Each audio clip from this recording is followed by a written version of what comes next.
Alors, bonjour tout le monde. Merci de votre temps que vous nous accordez ce matin. Je vous dirais, par contre, on va peut-être laisser une minute ou deux, donner la chance à tous les participants de venir nous rejoindre dans cette séance de notre deuxième rencontre dans les faits là, du programme Azure Excellence. Alors, je vous reviens dans quelques instants.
Alors, bonjour tout le monde et merci de vous être joints à nous pour cette deuxième séance du programme Azure Excellence et un programme qui s'adresse aux décideurs d'entreprise, aux vendeurs de solutions et aussi au personnel technique. Prenons quelques minutes pour faire un petit retour sur le contenu de la première séance.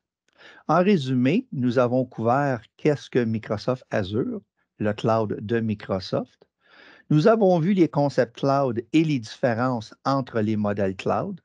On a aussi vu de quelle façon le cloud se compare avec les installations physiques on-prem et qu'est-ce qui doit être envisagé lorsqu'on considère faire la migration de nos opérations vers le cloud. Par la suite, nous avons examiné qu'est-ce que Azure Virtual Desktop ou AVD de par son acronyme. On a vu de quelle façon AVD est similaire mais différent de Windows 365.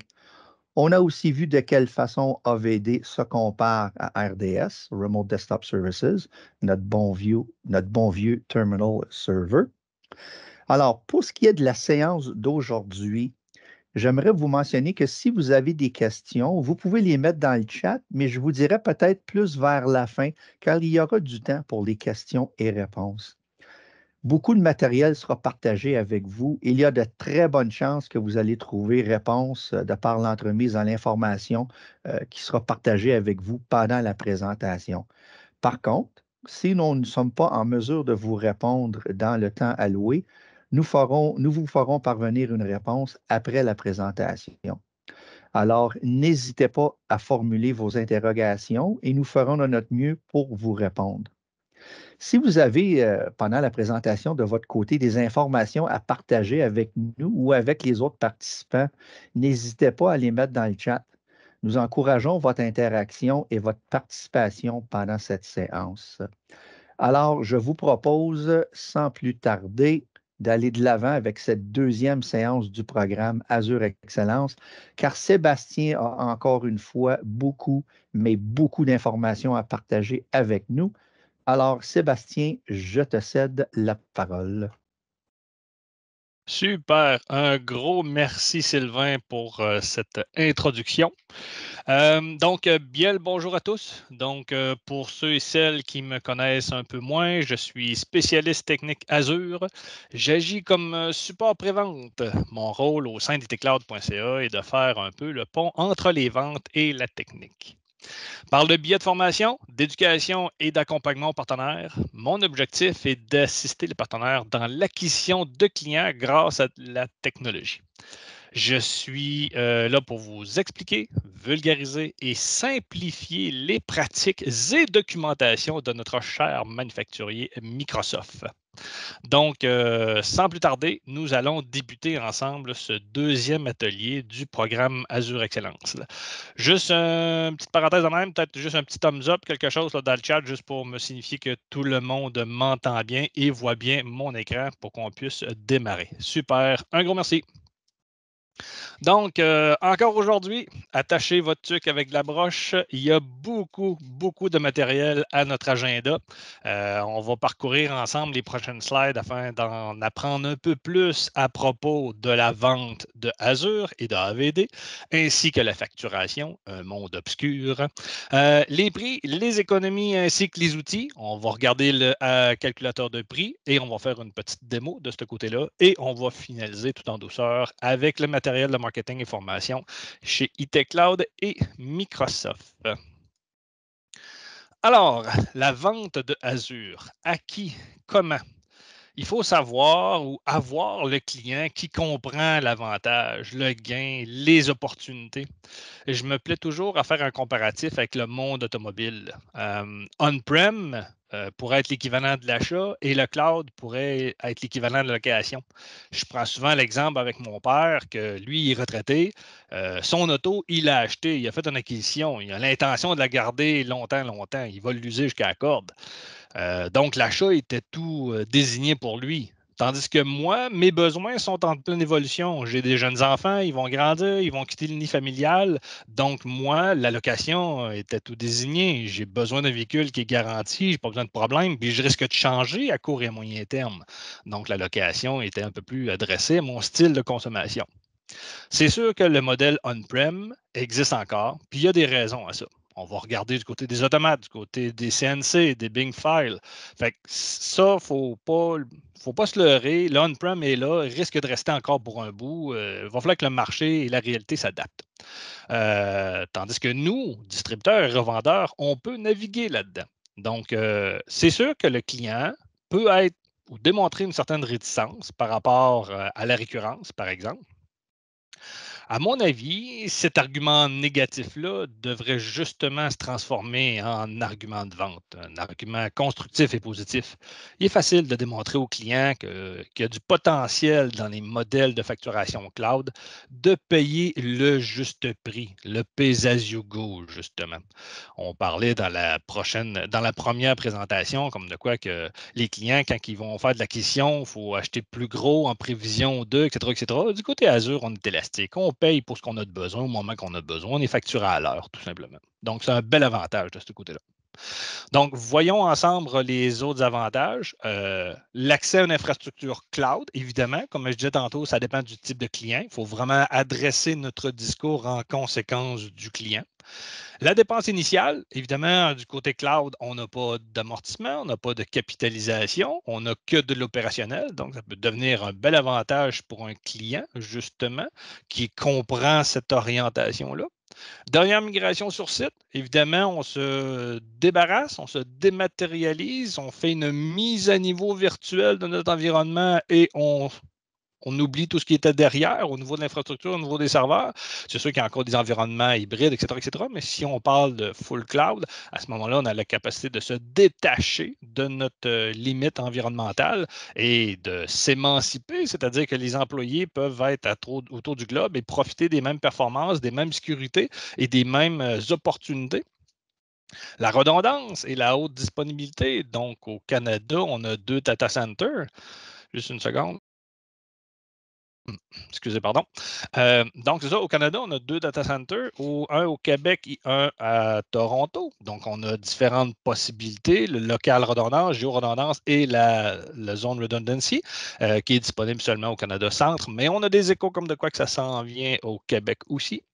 La sécurité renforcée, des Airbag Crows, les Conditional Access, le MFA, qui est tout disponible dans Azure pour les clients aussitôt qui s'inscrivent avec une souscription aussi.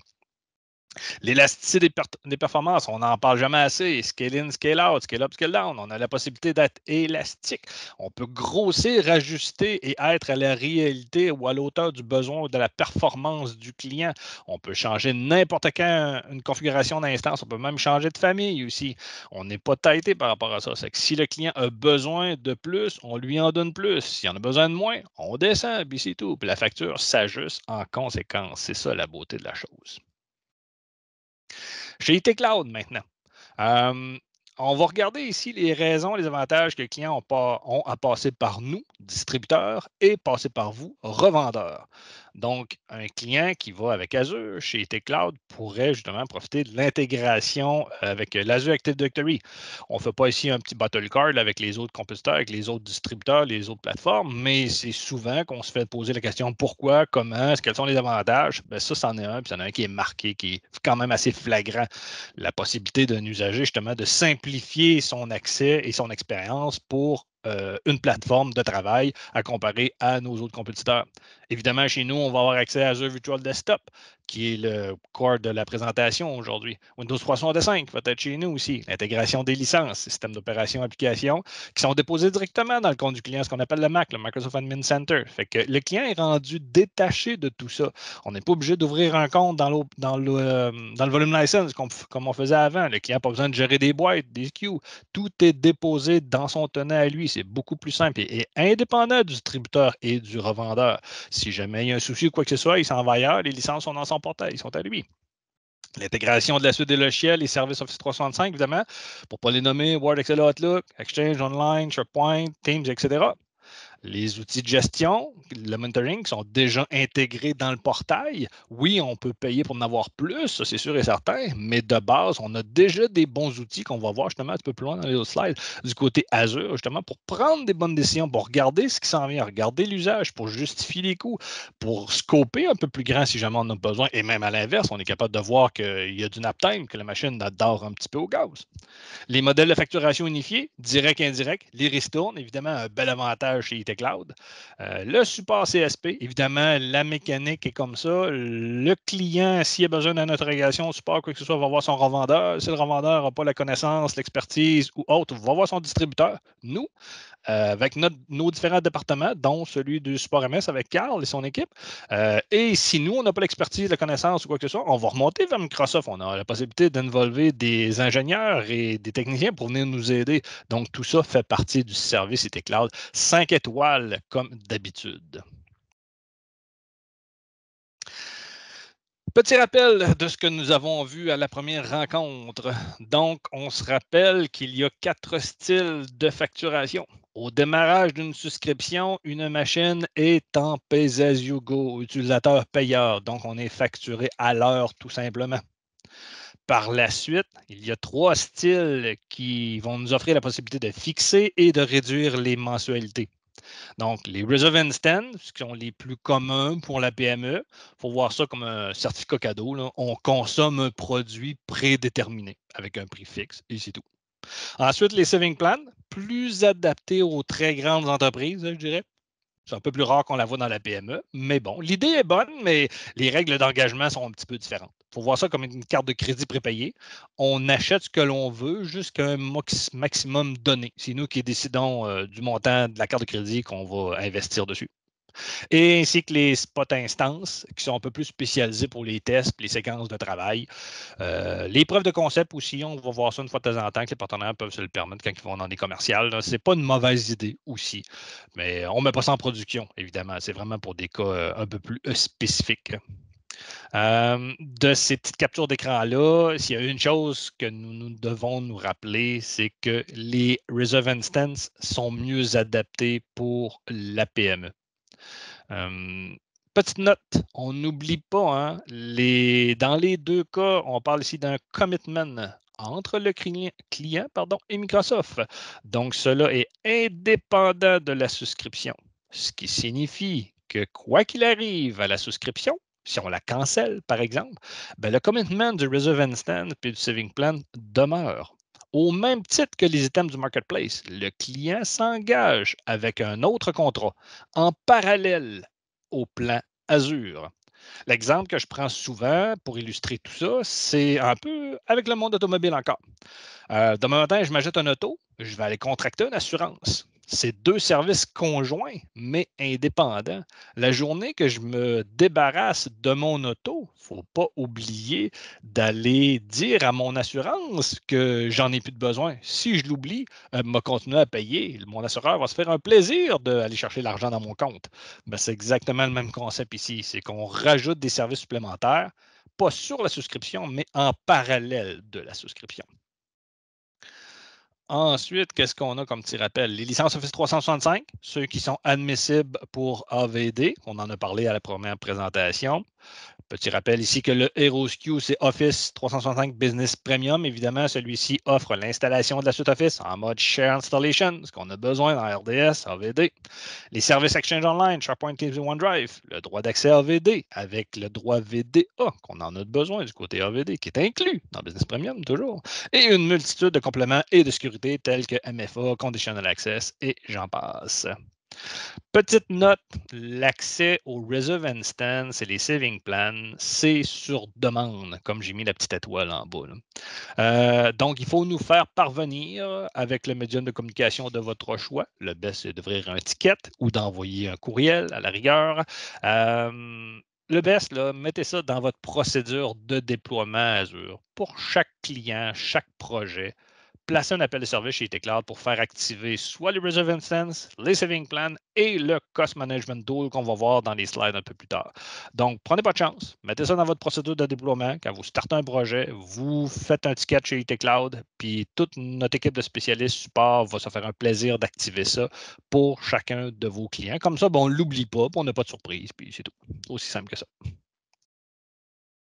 Maintenant, c'est bien beau tout ça, mais voyons ensemble le comment. Comment on fait tout ça? Comment on fait la mise en place?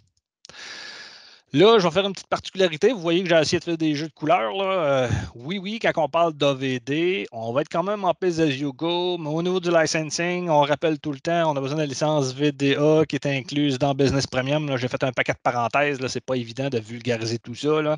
Donc, ici, le bleu foncé nous montre bien que Microsoft a déjà coché pour nous l'éligibilité, la licence de AVD. Donc, tout ça, ça se fait tout seul. Ne stressez-vous pas. Demain matin, quand on déploie un AVD, Microsoft va prendre soin de faire ça en back-end, va tout faire les configurations en arrière-plan, ça, il n'y a pas de trouble. Fait que l'idée ici, c'est de vous montrer qu'on est en pay-as-you-go pour ce qui est de tout ce qui est infrastructure, mais au niveau licensing, c'est déjà inclus dans Business Premium, ça c'est fait, ça c'est beau, c'est correct.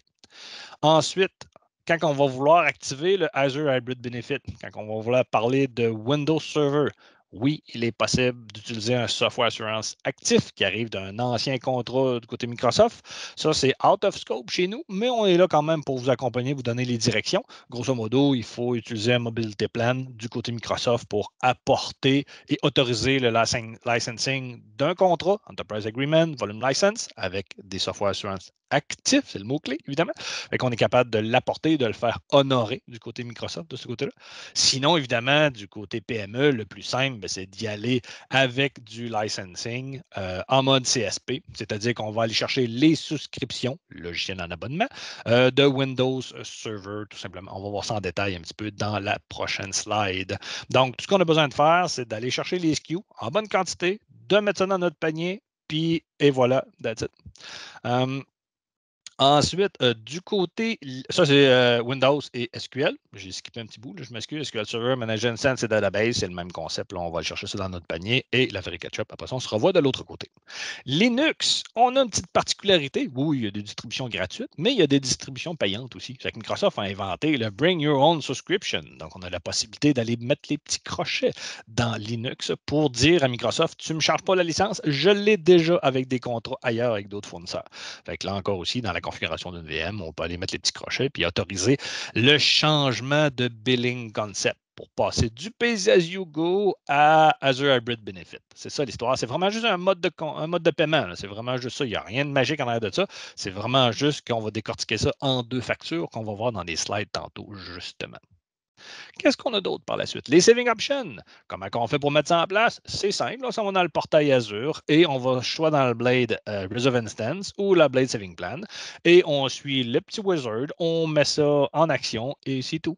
On se rappelle qu'au démarrage, une machine est toujours en pay-as-you-go. Elle va aller voir si elle a une reserve instance. Si en a une, boum, elle va se taguer. That's it. First in, first out.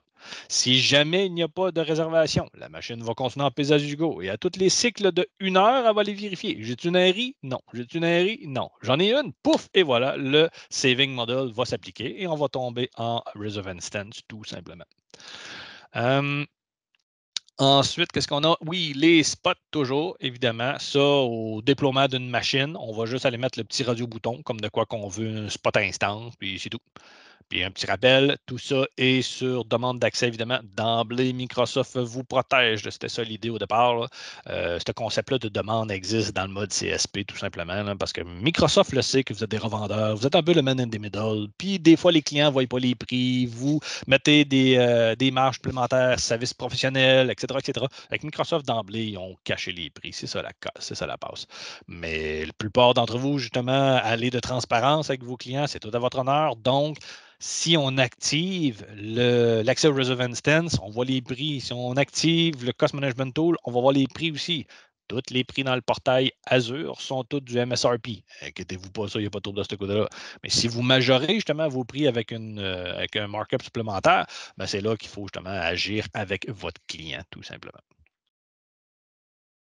Le AHB, maintenant, on va regarder un peu plus de près le Azure Hybrid Benefit. C'est quoi cette bibite-là? Comment on fait pour activer tout ça du côté T-Cloud? Alors, pour Windows et SQL, comme je disais tantôt, il suffit de provisionner les licences requises en bonne quantité dans votre carte à partir du portail partenaire et elles vont se ramasser dans le Microsoft Admin Center du client, dans la section Billing Your Product à gauche, tout simplement. Vous allez avoir la section des souscriptions en haut, comme vous connaissez, et il y a une nouvelle section en dessous, Product au niveau des licensing software qui va apparaître. Ne stressez-vous pas, ça prend quelques secondes avant que l'information soit fetchée. Le site web, là, il faut qu'il crunche l'information avant de vous la montrer chez Microsoft. Il n'y a pas de souci de ce côté-là. Ça prend 2-3 secondes, puis pouf, ça apparaît. On voit qu'il y a une petite latence. Là.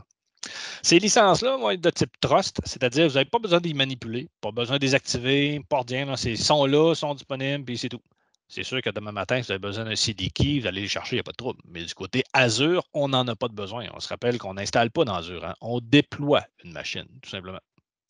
Donc, il va vous suffire de faire la configuration des options dans le portail Azure et le tour est joué. Comme on voyait tantôt dans les slides précédentes, j'avais activé les radio-boutons, j'avais mis les petits crochets dans les bas de dialogue pour dire que j'avais activé l'Azure Hybrid Benefit, j'étais conscient et blablabla. C'est tout ce qu'on a besoin de faire. Fait qu'évidemment, c'est un mouvement en 2 étapes. On provisionne la licence et on n'oublie pas d'aller mettre le petit crochet du côté Azure Hybrid Benefit. Sinon, on va comme payer en double. Ce serait un petit peu niaiseux et décevant. Là.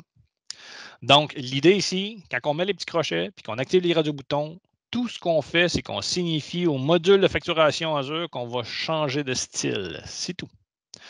Ici, il y a une question qui va vous venir en tête. Car probablement la plupart d'entre vous le savent déjà, des images qu'on déploie dans Azure sont toutes buildées avec Windows Server Data Center. Microsoft n'a pas créé de template à partir de standard. Et ça se comprend, ils ne voulaient pas tout gérer ça en double, ça fait comme pas de sens à un moment donné, c'est trop. Là. Donc, la question qui tue, c'est est-ce que l'édition standard, comme on peut voir dans ma capture d'écran, est admissible pour activer le Azure Hybrid Benefit chez Microsoft? La réponse est oui. Microsoft y ont pensé. Les licences prérequis et admissibles, la version standard en fait partie quand on a un software assurance ou en souscription. Puis les souscriptions, ben c'est chez IT Cloud que ça se passe, avec la Free Ketchup. La deuxième question qui va venir avec ça, c'est OK, mais là, si je paye moins cher pour une version plus petite, qui honore, qui est admissible pour le HB, je dois bien manquer quelque chose aussi par rapport à ça. Ben, la réponse est oui, évidemment. Il y a une différence de prix, ça c'est sûr et certain. Les deux SKUs ne sont pas tout à fait pareils. Hein. Il y en a un qui est un peu plus cher que l'autre.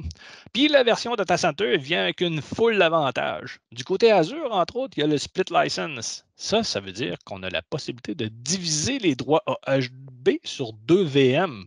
Ah, on ajoute un SKU et on peut appliquer le concept des vCPU sur 2 VM. OK, une licence data center est à peu près 7 fois plus chère qu'une standard. Bon, divisé en deux, on ne gagne pas grand-chose là-dedans. Fait que là, le concept, là, c'est quand un client a déjà un software actif avec un data center, là, ça devient intéressant. Là, le client, lorsqu'il fait son mobility plan, il va avoir un avantage. Surtout que les data centers, on va avoir la possibilité d'utiliser sur les deux environnements simultanément, on-prem et Azure. Donc, conclusion, si votre client a déjà un software assurance actif avec un data center, on est en business. Mais si ce n'est pas le cas, jouez pas autour de data center. Vous n'aurez pas de besoin anyway de toute façon. Vous allez payer trop cher. Allez-y avec un standard. Les fonctions sont honorées du côté Azure, puis vous allez économiser en conséquence. Donc, l'idée ici, c'est rare qu'on va voir les PME aujourd'hui avec des data centers, surtout avec des software assurance actifs. On a vu ça il y a quelques années, c'était la mode à l'époque avec les volumes license et toute la patente, qu'on ouvrait des contrats. Mais aujourd'hui, mettons que c'est un petit peu plus rare. Fait que, conclusion, on y va avec les data centers. On prend la bonne quantité de core, tout simplement. Je ne veux pas aller trop deep dive là-dedans, mais grosso modo, tout le monde devrait savoir qu'on-prem, on a besoin de licencier 16 cores minimum par serveur. Du côté Azure, ça va être 8. Donc, c'est par stack de 8, tout simplement. Si on y va avec une instance avec 2, 4 ou 8 CPU, un paquet de 8, comme on peut voir à l'écran, ça va être correct. On voit qu'il y a des paquets de 2 et des paquets de 8. L'idée, c'est que Microsoft ont inventé des paquets de 2 pour des complementary cores. Si jamais il y a du 10, 12 CPU qui sort, on va juste complémenter justement pour avoir la bonne quantité parce que tous les CPU doivent être autorisés. Évidemment, on ne peut pas rouler under, ça ne se fait pas. Ensuite, qu'est-ce qu'on a? Du côté SQL, le Azure Hybrid Benefit est un petit peu plus moyen pour les petites entreprises, pour les petits serveurs. La plupart du temps, on va y aller en pay as you go. Ça donne plus de flexibilité aux clients, surtout en manage instance, là, ça vaut plus la peine. Si un client a des software assurance, là, on jase. Mais sinon, la plupart du temps, on y va avec du pay as you go. Une autre question qui va vous chatouiller, qui brûle les lèvres tout le temps, c'est est-ce qu'un client peut apporter ses propres licences sous Azure? Ben, depuis tantôt, j'en parle. Si votre client a un software assurance actif, oui, il peut.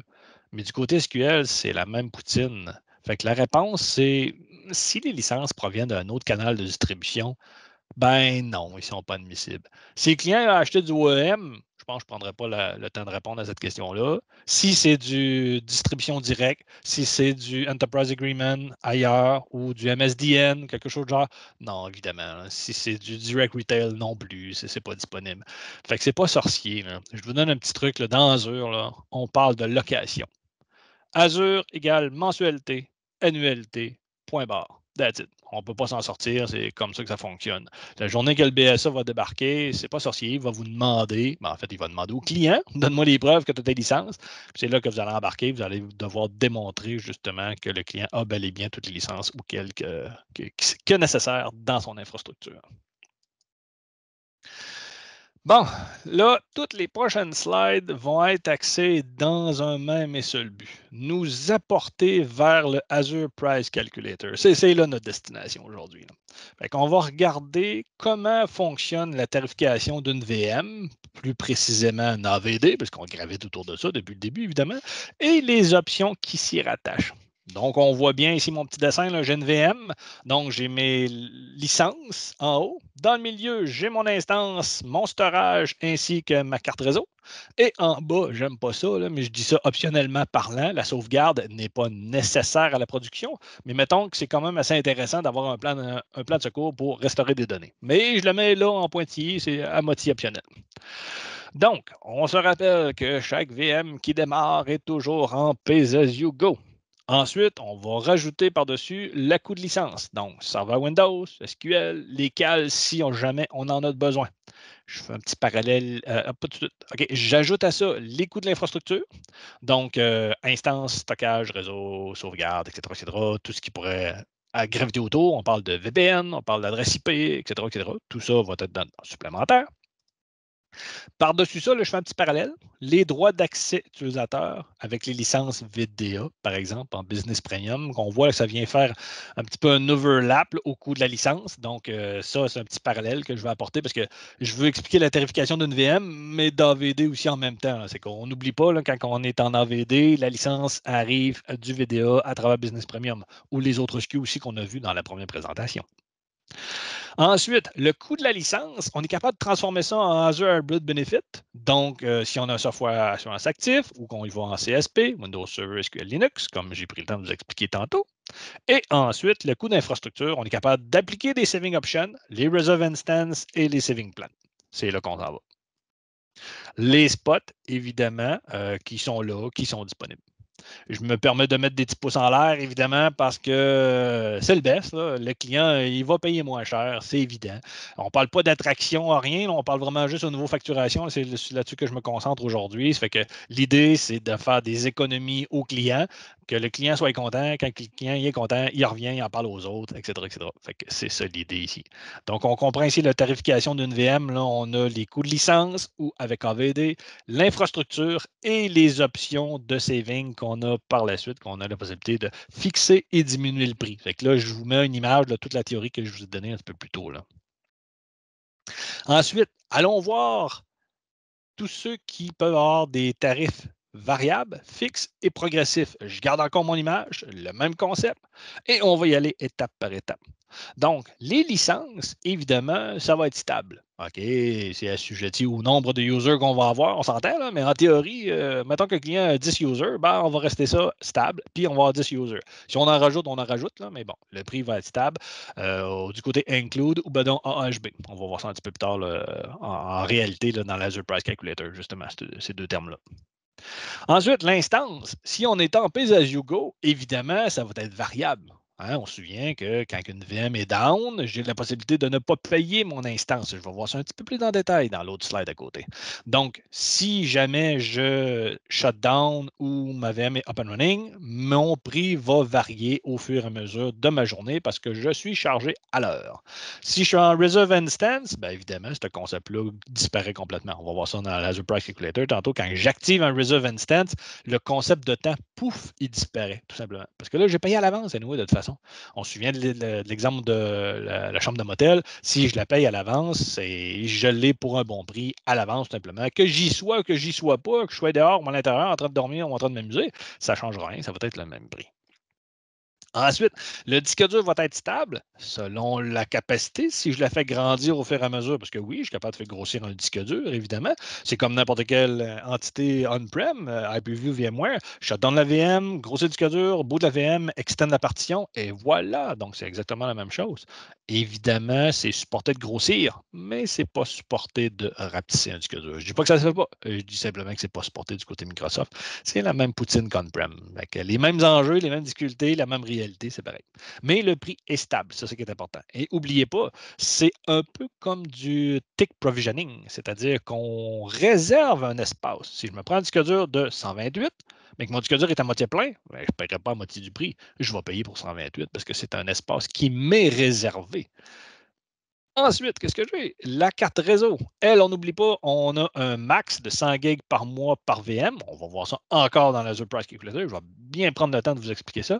Et par la suite, ben, c'est variable. Le petit clin d'œil que je fais, c'est, souvenez-vous, les anciens fournisseurs de cellulaires. Là, à l'époque, là, on avait, mettons, 100 minutes par mois chacun. Puis après ça, c'était tant de cents la minute supplémentaire. Blablabla. C'est exactement le même concept. Fait que par VM, on a le droit à 100 gigs.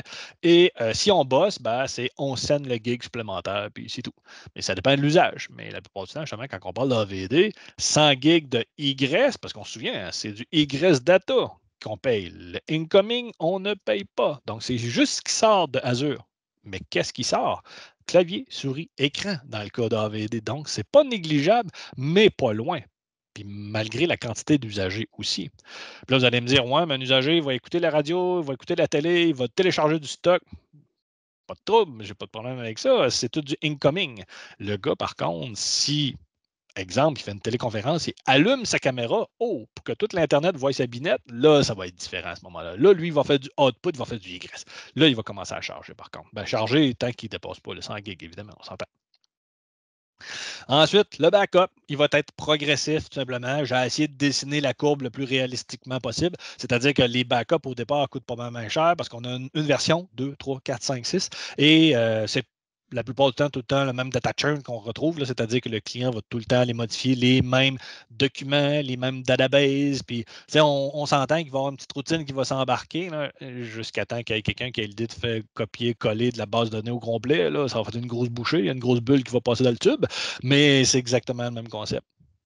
J'apporte une petite note ici, là, on se fait tout pogner, toute la gang. Je reviens au concept du egress data. Tout ce qui sort de Azure, on a besoin de le payer, mais on a un forfait 100 gigs par mois par VM. On se fait tout pogner toute la gang. Il y a tout le temps quelqu'un qui veut être gentil, qui fait un backup, qui dit Hey, sais-tu quoi? Je vais te l'envoyer sur mon OneDrive, je vais envoyer ça ailleurs, sur une autre plateforme, juste pour m'assurer que j'ai 2 œufs dans 2 paniers différents. Je vais m'envoyer ça disque dur sur mon laptop, mon workstation. Oups, c'est du egress data. Fait que quand on envoie une VM, un disque dur, carrément sur les Internet, ben ça pourrait arriver. Puis ça va arriver que vous allez buster votre forfait. Ça, c'est de la conscientisation, c'est de l'éducation. Il faut vraiment juste être bien certain que les gens qui manipulent ça savent de quel côté du comptoir ils sont. Et ça arrive une fois, ça coûte de l'argent. Entre vous et moi, on scène le gig supplémentaire, c'est pas une cassure, mais tu te tapes les doigts, là, puis ça fait pas plus mal que ça. Ensuite, l'impact du statut d'une VM sur ces coûts-là au niveau de la VM. Ça semble bien niaiseux, mais c'est super important. Puis ça aussi, ça arrive à tout le monde de se faire prendre avec cette petite subtilité-là. Car la question se pose, qu'en est-il des coûts lorsque ma VM est down? Mais même encore là, down, ça veut dire quoi? Voyons ici les deux statuts pour signifier que la VM est down, parce qu'au total, il y en a 3.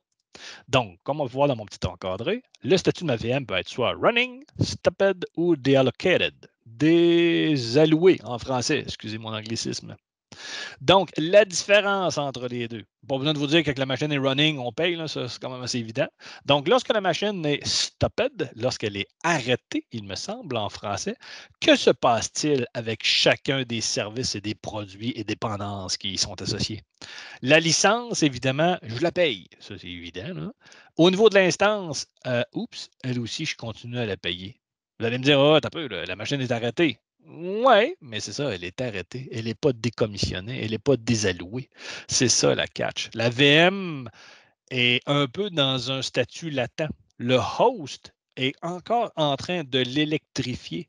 Vous êtes encore tighté au host. Donc, le CPU et la RAM vous est alloué là, le présentement. Donc, le disque dur, celle-là, évidemment, on continue à payer quand même. Ça, c'est un espace réservé. Demain matin, vous délitez votre VM, mais vous laissez le disque dur là, vous continuez à payer quand même.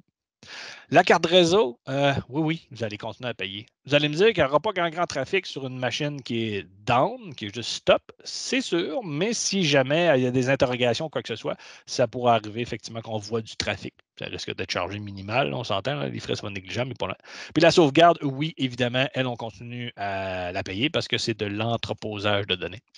La question qui vient avec ça, c'est comme, OK, mais c'est quoi ce genre de mode-là? Comment que ça arrive? Comment qu'on fait pour provoquer ce genre de mode in the middle-là? Grosso modo, la plupart du temps, c'est quand quelqu'un se branche dans la VM, genre avec TeamViewer, quelque chose de genre, ou peu importe l'engin de connexion à distance, le remote management, et il va faire Windows, bouton démarrage, shutdown, pouf, et that's it. Souvenez-vous là, que dans IPv VMware, en haut, il y avait 2 boutons, il y avait stop et shutdown. Ben, c'est exactement le même concept. Quand vous stoppez la machine, elle reste là quand même. Ben, elle attend, c'est sur le fil de départ. Elle, tout ce qu'elle veut, c'est repartir. Là. Fait que c'est normal qu'on paye encore parce qu'elle est comme pas en mode hybride, pas en stand-by, mais pas loin. Ensuite, le prochain mode, désalloué, deallocated. Ah, là maintenant, là on va jaser. Qu'est-ce qui se passe avec ça? Boum! Oh, mon graphique, il apparaît pas tout en même temps. On va y aller par étapes, c'est pas grave. Et voilà. Donc, au niveau des licences, si on est en pay as you go, non, on ne paiera pas, évidemment, parce qu'on a dit à Microsoft qu'on voulait avoir les licences incluses. On va voir ça aussi tantôt dans Azure Price Calculator. Donc, il y a une partie des licences qu'on peut ne pas payer, celle du système d'opération, évidemment. Si on est en Reserve Instance, excusez-moi, c'est en Azure Hybrid Benefit, il y a une petite faute dans mon truc. Donc, si on est en Azure Hybrid Benefit, oui, évidemment, on va continuer à payer parce que les licences ont été payées à l'avance.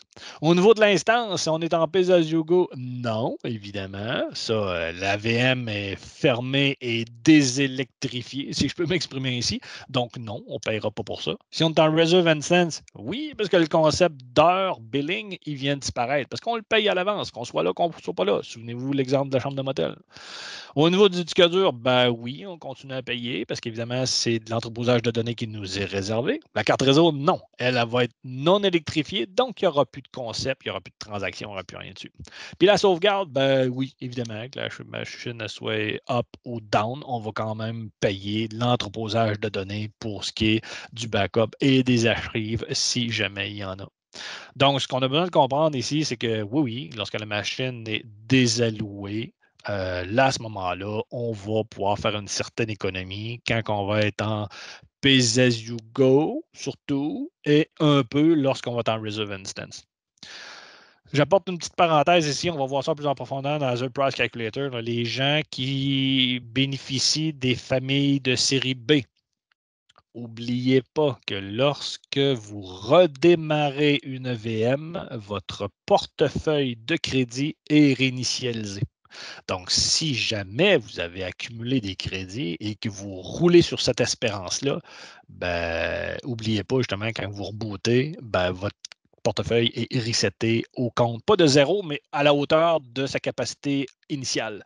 Donc, un petit conseil, si vous êtes capable de rebooter genre le soir à 5 heures, le temps qu'on accumule les crédits, qu'on ait du nap time durant la nuit, ça serait le best là, pour ne pas vous faire pogner les culottes baissées dans la journée. C'est un petit peu dérangeant. Mais ça vous arrive une fois, puis après ça, vous l'avez appris, là, il n'y a pas de trouble. La facturation en détail maintenant. On va voir ici que j'ai préparé deux colonnes. Hein? Il y a le consommable et les réservations et le plan d'économie. Parce que oui, une machine, quand on la démarre, on est en pay as you go. Donc, on est en consommable. Regardons la petite capture d'écran ici un peu plus en détail. Je vais activer, mon pointeur laser. Ici, on s'aperçoit, je ne sais pas si vous êtes capable de lire, moi c'est un peu petit à mon écran, on voit ici que la date de facturation était au mois de janvier 15 ou 16, ce n'est pas très clair pour moi. Mais ce que je veux vous démontrer ici, c'est que les dates de consommation sont précédentes. Hein? C'est du post-consommation Azure. Ce sera un peu difficile de le savoir à l'avance. Donc, on est obligé d'attendre que Microsoft nous envoie la facture. D'habitude, ça prend genre comme 2 semaines après la fin du mois. Et ensuite, nous, on la traite et on vous l'envoie. Genre, ça prend 2 semaines encore. Fait qu'il y a fort à parier que vous allez recevoir la facture un mois en retard pour la consommation du mois précédent. Donc, on voit que c'est la facture du mois de janvier, mais c'est pour la consommation du mois de décembre, le mois d'avant. Fait que stressez-vous pas, c'est toujours du post-consommation et post-facturation s'ils arrivent tout en retard. Il n'y a pas de souci de ce côté-là.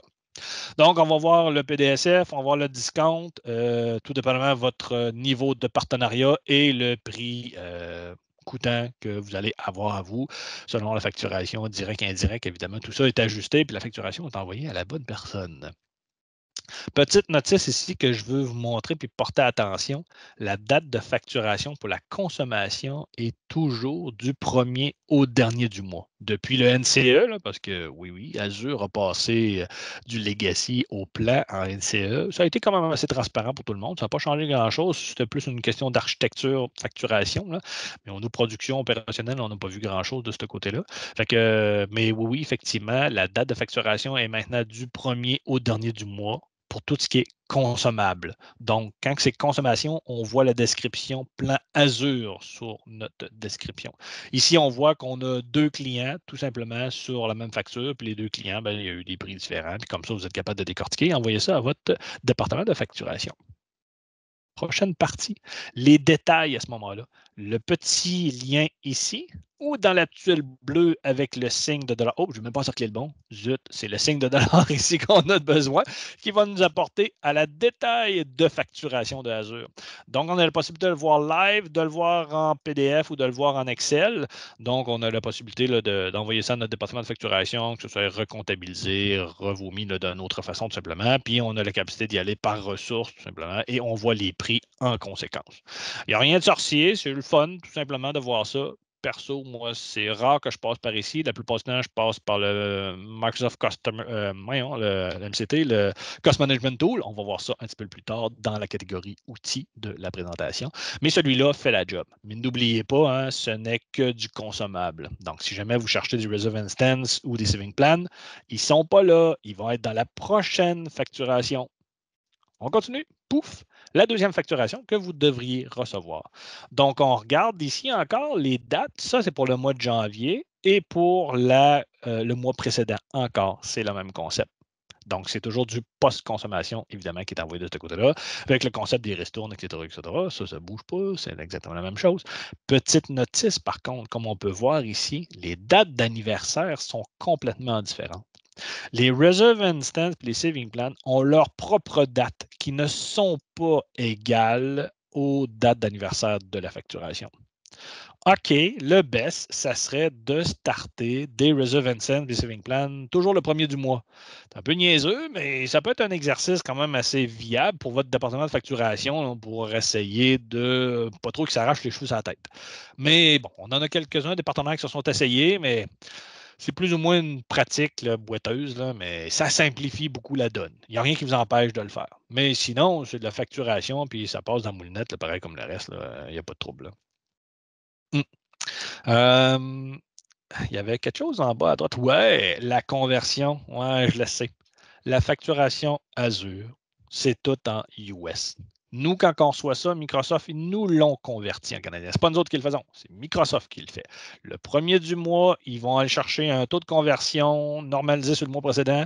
Ils vont mettre ça dans la facturation, puis pouf, tout nous est facturé en canadien. Puis vous autres, on vous facture en canadien, évidemment. Mais la note par rapport à ça est la suivante. Demain matin, vous prenez une Reserve Instance. Elle est prise en US.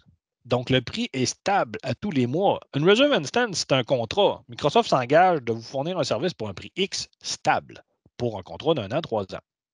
Par contre, vous me voyez venir avec mes gros sabots. Vu qu'un taux de conversion à tous les mois, ben, vous êtes chargé en US, mais vous êtes billé en canadien. Donc, oui, il peut y avoir des variations, des fluctuations à la hausse, à la baisse. Donc, une Reserve Instance, elle ne sera jamais le même prix à tous les mois, ou peu de chances qu'elle le soit, là, quelques cents près, on s'entend. Fait que surprenez-vous pas, hein, si vous voyez des variations sur un prix fixe, là, ça ne fait pas de sens, mais c'est le taux de conversion qui explique tout ça. Puis à toutes les fois que je me fais poser la question, c'est tout la même réponse, tout pareil, c'est ça qui explique la raison, tout simplement. Le taux de conversion vient faire des petites variations, des petites surprises dans les prix qui sont mensuels égales en US. Les familles de machines virtuelles. Ici, on veut simplement vous brosser rapidement un petit tableau des familles. Là. Avec toutes les expériences de nos partenaires, on constate rapidement que les familles D et les familles E sont les plus populaires et sont les mieux adaptées pour répondre aux besoins des clients. Je ne veux pas m'étendre sur les autres familles, là, autres que les options, les familles B, comme j'ai parlé tantôt. On peut bien s'en sortir avec ça, mais c'est tout le temps de bien saisir le besoin du client et de bien l'adresser. Puis c'est correct, c'est bon, ça a sa place. Même en production, on va parler de petits contrôleurs de domaine, des affaires comme ça. On a même des partenaires qui ont mis des machines en VD là-dessus. Il faut juste user d'une bonne stratégie. La plupart du temps, on prend une machine 2 fois plus grosse, qu'on paye moins cher, mais on a plus de portefeuille avec plus de crédit dedans. C'est une stratégie qui se respecte. Mais il faut que le client soit typique, assidu, puis qu'il fasse toujours la même job. Ça, il faut prévoir de ce côté-là. Mais n'oubliez pas, hein, c'est élastique. On fait le test avec le client, puis si le client n'aime pas ça, si le client n'en fait pas un bon usage, on backtrack, on s'en va une série D, série E, puis that's it, là, on fait que rebooter, puis c'est tout. Là. Ça prend 5 minutes, pas de souci, monsieur le client. On l'a essayé, on n'a pas été content, mais on revient à notre histoire d'amour précédente, puis c'est tout, pas plus grave que ça. Les autres séries qu'on voit un peu plus souvent, on va voir des F et on va voir des M lorsqu'on va avoir des machines là, avec des gros systèmes là, de comptabilité, qu'on a besoin d'un peu plus de power là, pour ce qui est des ERP et des trucs comme ça. C'est un peu plus rare, mais on va en voir. Et quelques partenaires aussi ont des clients avec des séries N avec des GPU pour faire du CAD, AutoCAD, SolidWorks, Inventor, Mechanical Desktop, etc., etc. Fait que, on va en voir une fois de temps en temps. Évidemment, il faut bien cibler notre client. J'en ai glissé un mot, il me semble bien, dans la première présentation. Quand on fait du CAD, il n'y a pas de problème. On va avoir de la performance au niveau du GPU. Mais notre enjeu va être au niveau de la latence, au niveau du graphisme, on a le droit à 60 frames par seconde. Donc, si on regarde, mon exemple que je prends tout le temps, c'est si on regarde une vidéo sur YouTube, l'image va être super sharp, elle va être super belle, mais elle va être un petit peu buggy, là, ça va être tannant, ça ne sera pas très, très fluide. Puis tout ça est à cause du nombre de frames par seconde. Dans le protocole RDP ou AVD, on n'a comme pas le choix. C'était désigné comme ça. Petite parenthèse, là, je m'embarque sur un terrain un peu glissant, mais on a d'autres, ben pas nous, on exclut la personne qui parle. Il y a des autres manufacturiers qui ont commencé à désigner des compresseurs graphiques. J'en ai eu des petits échos, ça a l'air bien, mais c'est un autre contrat supplémentaire, une autre entente qu'il faut prendre évidemment. Mais so far, ça semblait être intéressant. Ça sera à voir éventuellement. Il va falloir parier que Microsoft va vouloir développer ça parce que la littérature, c'est dans cette direction-là qui nous enligne, mais à voir dans le futur. Mais aujourd'hui, c'est là, c'est disponible, puis ça fonctionne. Moi, le premier, je l'ai testé. Puis en plus, j'ai vu des démos avec SolidWorks. C'est vraiment bluffant à savoir où est-ce qu'on est. Mais il faut faire, exemple, du on va te le dire, mécano-soudé, du platework, piping. Mais quand on arrive dans le walkthrough, rendering, on n'est pas tout à fait là. Il faut être conscient. Donc, les deux petits pouces, famille D, famille E, c'est la plupart. Ce n'est pas une obligation, mais c'est les plus utilisés, évidemment. La convention de dénomination, de naming. Ici, une petite slide juste pour vous donner un petit peu d'infos extra là, pour avoir de l'air un peu plus intelligent, là, afin de connaître le pourquoi du comment. Là. Comprendre en un seul coup d'œil qu'est-ce qui se cache en dessous du hood. Là. Fait que dans le fond, c'est pas sorcier. Les conventions qu'on va aller chercher, donc on va avoir la famille, on va avoir la sous-famille si jamais il y en a, le nom de notre processeur. Ensuite, on va avoir les fonctionnalités supplémentaires si jamais il y en a et le type de sélateur, mais la version. L'exemple que j'ai été chercher, ben, c'est évidemment les séries avec les GPU, une famille quand même un peu plus complexe. Donc, on voit bien que c'est la famille N avec une sous-famille V, comme de quoi qu'on a des vGPU à l'intérieur. On a 16 gigs, 16 CPU, pardon. On avait un AMD et on a accès à du SSD Premium et c'est la version 4 tout simplement. Aujourd'hui, on est rendu avec des versions 5. On attend les versions 6 sous peu, à un moment donné, ils vont sortir. Il y a toujours une question qui vient avec ça. Ouais, mais quand on regarde dans l'Azure Price Calculator, on voit bien qu'il y a encore des V2 et des V3. Ben oui, Microsoft ont des contrats, on fait des reservation stands avec ça, c'est qu'on n'a comme pas le choix. On sait que les V2 sont en train de se faire décommissionner. Quand les contrats arrivent à échéance, ben les clients sont invités ou sinon un petit peu forcés à changer de famille. Fait que les clients devraient recevoir des alertes par courriel de ce côté-là, quand ils sont encore avec des vieilles V2, V3. Fait que Microsoft fait le ménage une fois de temps en temps, parce qu'on n'est pas capable de supporter tout ça, évidemment. On veut aller vers l'avant, on veut voir plus grand, plus fort. Fait que tout le temps, les nouvelles versions qui vont s'en venir. Fait que les vieilles, ben, on les décommissionne avec le temps, tout simplement. Je vous ai mis le lien, là, vous êtes capable d'aller voir de par vous-même là, le reste des explications, là, mais grosso modo, comme on dit tout le temps, la plupart du temps, c'est série D, série E, avec le petit S, V5, puis that's it. Les autres lettres ont toute une signification, toute une explication, mais exemple comme la lettre A, si vous voulez du AMD, fine. On a des partenaires qui se sont lancés là-dedans et ont des bons succès aussi, mais la plupart du temps, vont aller chercher du Intel, tout simplement. Fait que je vous laisse là à regarder à tête reposée un peu plus tard, tout simplement. Prochaine slide. Bon, la question à 1000 pièces à cette heure. Comment scoper les VM, surtout quand on parle d'AVD? Puis la question se pose aussi pour RDS, évidemment, puis n'importe quel autre type de machine. Donc, ici, nous, en tant que distributeur, on est là pour répandre la bonne nouvelle, pour vous partager des bonnes pratiques avec vous. Alors, ici, on vous encourage à lire la documentation de Microsoft, une petite lecture là, de seulement 6 pages, là, juste pour nous donner une idée du scoping pour la charge de travail. Là. Mais sans blague, là, chaque environnement est différent. Serveur, usager ne travaillent jamais de la même façon. Donc, quand on regarde les recommandations de Microsoft, comme là, ici, j'ai pris une petite capture d'écran pour les monosessions. On en a aussi pour les multisessions. Mais honnêtement, là, ce qu'on fait, nos accompagnements de Azure Price Calculator, là, on va suivre la recommandation de base que Microsoft nous propose. Par exemple, pour un AVD avec des light users, c'est-à-dire Word, Excel, Outlook, par exemple, on va parler d'un minimum de 4 vCPU par VM. Hein, à la base, 2 CPU pour le système d'opération et 2 CPU pour les users de la suite. On va parler 2 GB de RAM pour le système d'exploitation, quand même c'est un minimum, et ensuite 2 GB de RAM supplémentaires pour usagers. L'enjeu ici, c'est pas compliqué, c'est le footprint des usagers. Combien de RAM un usager a de besoin? Ici, l'idée, c'est de penser famille. Hein? C'est un pool de ressources qui va être partagé. On se souvient de mes images précédentes. J'ai ma VM, mon instance, disque dur, carte réseau, etc. Ça. Tout le monde va se brancher sur une machine. C'est pas... RVD, ils n'ont pas réinventé la roue. Hein. C'est comme RDS, c'est la même affaire. C'est un multi-session, that's it. Donc, tout le monde partage les mêmes ressources. Puis on le sait bien, il y a toujours des kids qui vont tout le temps piger dans le genre à bonbons plus que d'autres. C'est tout le temps le même. Donc, il y a tout le temps du monde qui sont plus lourds, plus pesants, plus exigeants. Mais il y en a tout le temps des plus légers aussi. Donc, ici, c'est simple, il faut juste s'assurer qu'il y en a pour tout le monde. Puis on n'oublie pas, hein, on est élastique. N'importe quand, on a overscopé ou underscopé, on a juste à resizer, c'est pas grave, il n'y a pas de problème avec ça. Mais gardez en tête que c'est toujours du cas par cas. Il faut toujours avoir une bonne discussion avec le client avant de bien définir ses besoins. Si tu fais du Word, Excel, Outlook, tu as une application business, du PDF, tu fais de la recherche, tu vas faire de l'impression, tu vas faire de l'export, tu vas faire des tableaux croisés dynamiques dans Excel, n'importe quoi. Fait qu'il faut juste voir qu'est-ce qui se passe aujourd'hui, quels sont les besoins, puis s'assurer qu'on va bien les évaluer. Mais on reste clair et transparent avec le client. Hein?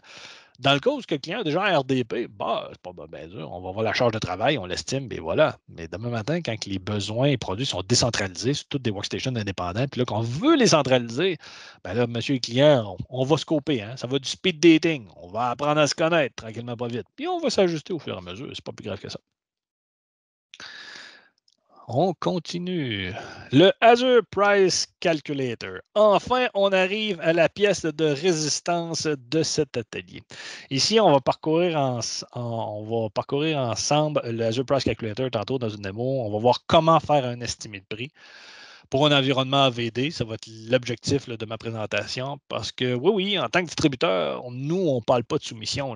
C'est un mot que je n'apprécie pas bien d'ailleurs, mais bon, c'est un autre sujet. Non, nous, on va parler de pas plus de propositions de services, pas plus d'estimé de prix non plus.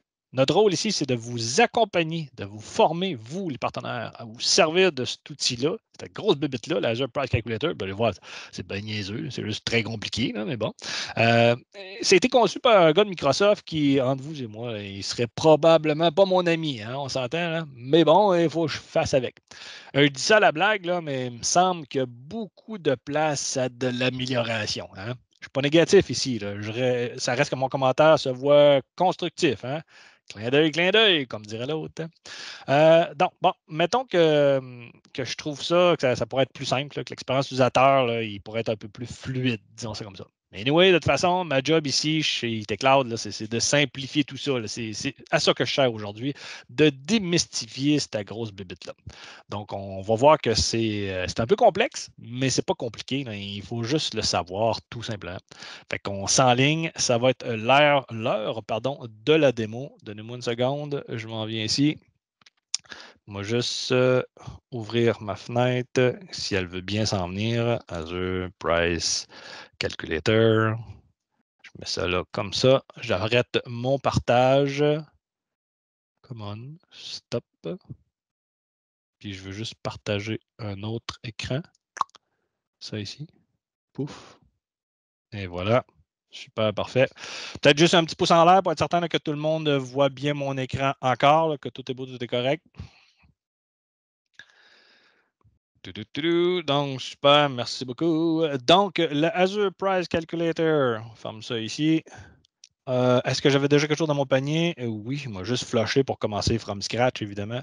Donc, Première des choses dans l'Azure Price Calculator, comme on va voir, c'est pour faire un estimé de prix. Tout simplement, Microsoft est déjà assez clair là-dessus. Nous, on continue dans cette voie-là en tant que distributeur, comme je disais tantôt. Donc, mon but ici, c'est de vous apporter, vous, à faire une proposition de service ou une soumission à vos clients. Là. Moi, je suis là comme outil, comme levier pour vous apporter. Première des choses, à toutes les fois qu'on se fait challenger là-dessus, c'est Hey, il y a une tuile Azure Virtual Desktop, pourquoi qu'on ne la prend pas? Je vous réponds quand même assez vite, on va voir ça ensemble.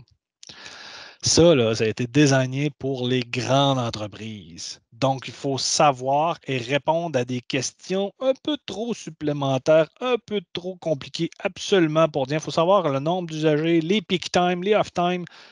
On n'est pas là, pas à tout. Là. Fait que nous, on vous propose quelque chose de beaucoup plus simple, tout simplement. J'enlève ça de mon panier. Ouais. Puis je vais aller me chercher une machine virtuelle bien de base. Pouf, that's it. Je vais la mettre en Azure Virtual Desktop moi-même, tout simplement. On va parler de machine virtuelle, on va parler de backup, évidemment, parce qu'une fois que je suis dans Azure, c'est quand même assez important que je sauvegarde l'information, donc ça pourrait être intéressant. Donc, ici, je m'en vais, je collapse mon stock. Je vais toujours commencer par aller voir mon currency. C'est tout le temps la même affaire. On se fait tout pogner, toute la gang. On est à US, on n'a pas le choix. Fait qu'on va se mettre en canadien, tout simplement. On démarre notre petit exercice. Donc, première des choses qu'il faut faire, sélectionner notre région. On s'en va au Canada. On a 2 data centers. On se rappelle la différence entre les deux. Canada Center, tout ce qui est à S est dans Central, et Central en a plus, hein, évidemment. Les GPU et le ZDRS. La plupart du temps, ce n'est pas des options que nos clients PME ont de besoin. Donc, comment on fait choisir entre les deux? Ben, la latence, la distance. C'est-à-dire qu'on prend le data center qui est le plus proche de notre client. That's it. Puis les prix sont normalisés entre les deux, fait que stressez-vous pas. Il n'y a pas de trouble de ce côté-là.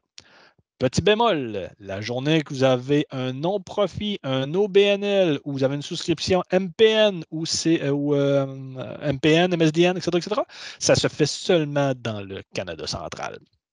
C'est-à-dire tout ce qui est sponsorship, tout ce qui fonctionne avec crédit, c'est dans le Canada central que ça fonctionne. Faites-vous pas poigner, ben, ça vous arrive tout, là. Mais si ça ne marche pas, c'est à cause que vous n'êtes pas à bonne place. C'est simple. Donc, je vais m'en aller, par exemple, moi, Canada Est, parce que je suis au Québec. Mon client serait sans doute plus proche de moi. Ici, je ne lui touche pas. Hein, on n'oublie pas, c'est juste le Azure Price Calculator. Je ne suis pas en train de monter un système, je ne fais qu'une proposition tout simplement. Donc, ici, je vais quand même rester en Windows, comme de quoi que je vais avoir les frais au niveau des licences, parce que je vais l'expliquer tantôt. Celui-là, ici, je n'ai pas de licence, c'est-à-dire je ne veux pas embarquer de BusyTalk ni de SQL Server. Je pourrais le faire éventuellement. Grosso modo, ce que ça change, c'est que l'interface pour le SQL Licensing, il vient d'apparaître. Mais ce n'est pas mon cas présentement. Je veux monter un AVD, je n'aurai pas ça. Donc, j'ai juste mon système d'opération. Lui ici, j'y touche pas. Lui non plus, je ne l'aime pas. Chaque technicien, chaque spécialiste a sa petite méthode, mais bon, ça ici, c'est juste pour un filtre. Ça aussi c'est des filtres. J'aime bien garder le contrôle puis savoir qu'est-ce que je fais, où est-ce que je m'en vais avec ça, tout simplement. Fait que ici, là, c'est là que ça va bugger. Là. Tout le monde, là, c'est titre qu'on pogne notre 2 minutes, puis c'est comme Oh my God, il y en a donc ben, j'ai mal au cœur, je ne sais pas comment ça marche. C'est hyper fafa, c'est pas dur. Vous vous rappelez depuis le début tout ce qu'on vous dit, hein, les 2 familles d'instances qu'on a besoin, c'est simple. C'est ça, c'est DSV5 puis ESV5 tout simplement. Fait que ici, dans le filtre des instances, on va aller chercher DS puis ES, c'est tout. C'est pas plus compliqué que ça. Les autres, on y touchera pas. Donc, je m'en vais chercher DSV5, par exemple. Pout, pout, pout, et je descends un petit peu plus bas. Boum. Et voilà. Donc là, rendu là, oh, mon scoping va être beaucoup plus facile, beaucoup plus viable. J'ai juste à choisir le nombre de CPU ainsi que le nombre de RAM que j'ai de besoin, tout simplement. Bon, on va faire un petit peu d'école ici. Donc, on se souvient que la plus grande des lettres en majuscule, c'est la famille. Et ensuite, c'est les produits, services et dépendances qui ont à l'intérieur. A pour AMD, D pour le disque dur temporaire, S pour les SSD premium, etc., etc. Mais je vous rappelle, ce qui est simple, ce qui est efficace, perdez pas votre temps avec ça. Je ne dis pas que c'est une magie, mais je dis que c'est la plupart du temps, évidemment. C'est ce qui est le plus efficace. Vous en avez plus votre argent, etc., etc. Donc, DSV5, ESV5, puis that's it. La question qui revient tout le temps, là, temporary storage, ça, c'est quelque chose qui va être appelé à disparaître. Grosso modo, qu'est-ce que c'est? C'est que dans notre host, il y a des disques durs qui sont connectés, puis quand on met une VM, la VM a la capacité de communiquer avec ces disques durs-là, qui est du direct attach, dans le fond. Puis l'idée de Microsoft, c'est qu'il nous donnait la possibilité d'avoir un espace réservé pour le page file, entre autres, qui était hyper performant. Mais aujourd'hui, avec les SAN qui sont hyper performantes, ben, ça perd un peu d'idées ou de concept. Fait que le page file est sur le C drive, puis that's it, là, c'est pas plus compliqué que ça. Fait que ça coûte quelques cents de plus à toutes les fois, mais on s'en sert comme plus vraiment, on se détache de ça. Surtout que c'est un espace de stockage qui est volatile. Ce que ça veut dire, c'est qu'à chaque fois que vous rebootez votre VM, ben pouf, on perd ça, c'est wipé, c'est zappé. C'est un petit peu tannant. Fait qu'on s'en sert plus vraiment. C'était excitant au début, là, mais là, on n'en a plus besoin. Donc, quand on vient pour scoper notre machine, on va avoir besoin, comme je disais tantôt, de décider le nombre de CPU, le nombre de RAM. Fait que prenons un scénario, par exemple, où est-ce qu'on a 10 utilisateurs, puis qu'on va s'en aller en joint AED. Donc, on n'aura pas de contrôleur de domaine qu'on va utiliser Azure Virtual Desktop. Ça va être ça notre expérience. Donc, on va bâtir notre environnement autour de ça. Donc, au niveau des CPU, on disait que c'était 4 minimum, 2 GB de RAM pour le système d'opération, 2 GB de RAM par usager par la suite. J'en ai 10, je ne suis pas bon en maths, ça fait 20, 22. Donc, je vais avoir besoin de quelque chose qui va être 29, ce que je m'en vais avec mes skis, moi, avec 22 gigs de RAM et plus. Bon, j'ai 16, j'ai 32. On va toujours choisir ce qui est le plus gros, évidemment, pour offrir l'expérience utilisateur, pour s'assurer qu'on scope correctement. Parce qu'entre vous et moi, là, quand un client nous parle, on fait tout le temps de l'underscoping. Les clients, c'est pas cher, c'est léger, etc. Ils ont tout le temps des surprises à la fin du mois. Tout le temps, tout le temps. Une chose que j'aime bien faire, moi, quand j'accompagne un partenaire, c'est sortir deux propositions, par exemple. Une petite et une grosse. Puis là, libre à vous de commencer avec la grosse ou avec la petite, mais d'ores et déjà, le client sait quel va être le prix de l'autre si jamais la première n'est pas bonne. Plus grosse ou plus petite. Mais le client, au moins, il a de la visibilité. Donc, ça le met un peu en confiance. Ça, là-dessus, je ne vous apprendrai pas votre job. Là, ça, il n'y a pas de trouble. Donc, ici, j'aurais besoin de 4,22, comme on disait. Bon, j'ai quoi? J'ai du 8,32 à 1,07 $. Allons voir dans la série E pour le fun. Qu'est-ce que j'ai? ESV5. Qu'est-ce que j'ai? J'ai deux, trop petit, trop petit. 4,32. OK. 2 sont les 4. 4 sont les 4. OK. 4,32. Oh, je suis à 62 cents. L'autre est à 1,2 $. OK. 4 CPU, 32 GB de RAM, ça devrait être pas pire. Vous allez me dire, ouais, mais j'ai 10 usagers là-dessus. Oui, oui, effectivement, du côté AVD, la plupart du temps, on est beaucoup plus RAM intensif que CPU intensif. Encore là, ça dépend. Qu'est-ce que les gens font? Par exemple, si on a un système comptable, puis que les gens s'amusent à longueur de journée à faire de la compilation de données ou des trucs comme ça se peut que mon CPU souffre un petit peu. C'est certain que le CPU qui est en arrière de ça, on s'entend que c'est un Xeon, que ça va être de catégorie industrielle. Je vous invite à aller voir la documentation par rapport à ça. Dans une des prochaines slides, là, je vais vous mettre les liens, justement. Fait que vous avez la capacité d'aller voir les détails techniques, c'est quoi la grosseur, c'est quoi la vitesse, s'il y a du hyper-threading, blablabla. Fait que c'est à voir à toutes les fois. Mais comme je vous disais, on est élastique. Là. Si jamais on ne scope pas correctement direct au début, on va rien que changer. Puis il n'y a pas de souci avec ça. Là.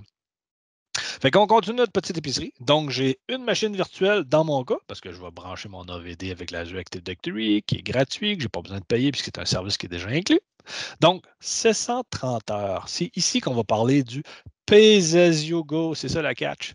Donc, ma machine, je suis chargé à l'heure et je reçois ma facture à la fin du mois, tout simplement. Donc, mon petit exemple de chambre de motel que je prends toujours à la blague depuis le début. Donc, ici, l'idée, c'est de passer du Pay as you go au non, pas saving plan, on ne touche pas à ça, on s'en va au Reserve Instance. On va tout le temps se poser la question ouais, 1 an, 3 ans, mon client n'est pas chaud, blablabla. Bougez pas, on va regarder ça ensemble. Tool, CSP, 12%. On va aller voir la catégorie ou la politique de retour pour les Reserve Instance. Microsoft ne charge pas présentement de frais de terminaison actifs. Il n'y a pas de penalty fee, il n'y a pas de balance à payer. Oui, oui, qui pourrait être de 12% éventuellement. Ça fait 3 ans qu'ils nous chantent ça. Honnêtement, on n'a pas de boule de cristal magique, on ne le sait pas non plus. Donc, ça peut arriver qu'ils changent d'idée demain matin. Mais honnêtement, quand on regarde l'historique, que ça fait 3 ans que ça marche de même, Puis hier, puis aujourd'hui encore, quand on reçoit des demandes de cancellation, ben, ça nous coûte 3 clics de souris, puis c'est cancellé, puis vous êtes remboursé au prorata de votre journée. C'est pas ben sorcier, puis il n'y a pas de stress, puis l'engagement ne fait pas trop peur. Et nous, Microsoft ne veulent pas de l'argent, ils veulent de la visibilité, ils veulent savoir quelle quincaillerie qui ont besoin d'évaluer ou d'investir là-dedans. Oui, il y a d'autres conditions à respecter, mais demain matin, quand on sera rendu avec un client à 50 000 USD, là, on va avoir une autre discussion, inquiétez-vous pas là, de ce côté-là. Ah non, j'avais changé de page. Zut. Est-ce que je vais revenir à ma place? J'ai perdu l'habitude de faire ça un petit peu. Ouais, cool, c'est pas parfait.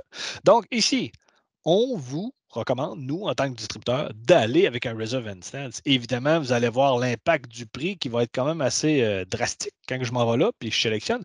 Pouf, et voilà. Fait que le discount vient de s'appliquer. Monsieur client, oui, on va se ramasser avec 2 factures, on se rappelle. Hein. On a le consommable, on a des Reserve Instance, mais l'amalgame des deux fait qu'on sauve un petit peu de sous. Ça vaut vraiment la peine. On parle de 62 d'économie pour ce type de machine-là.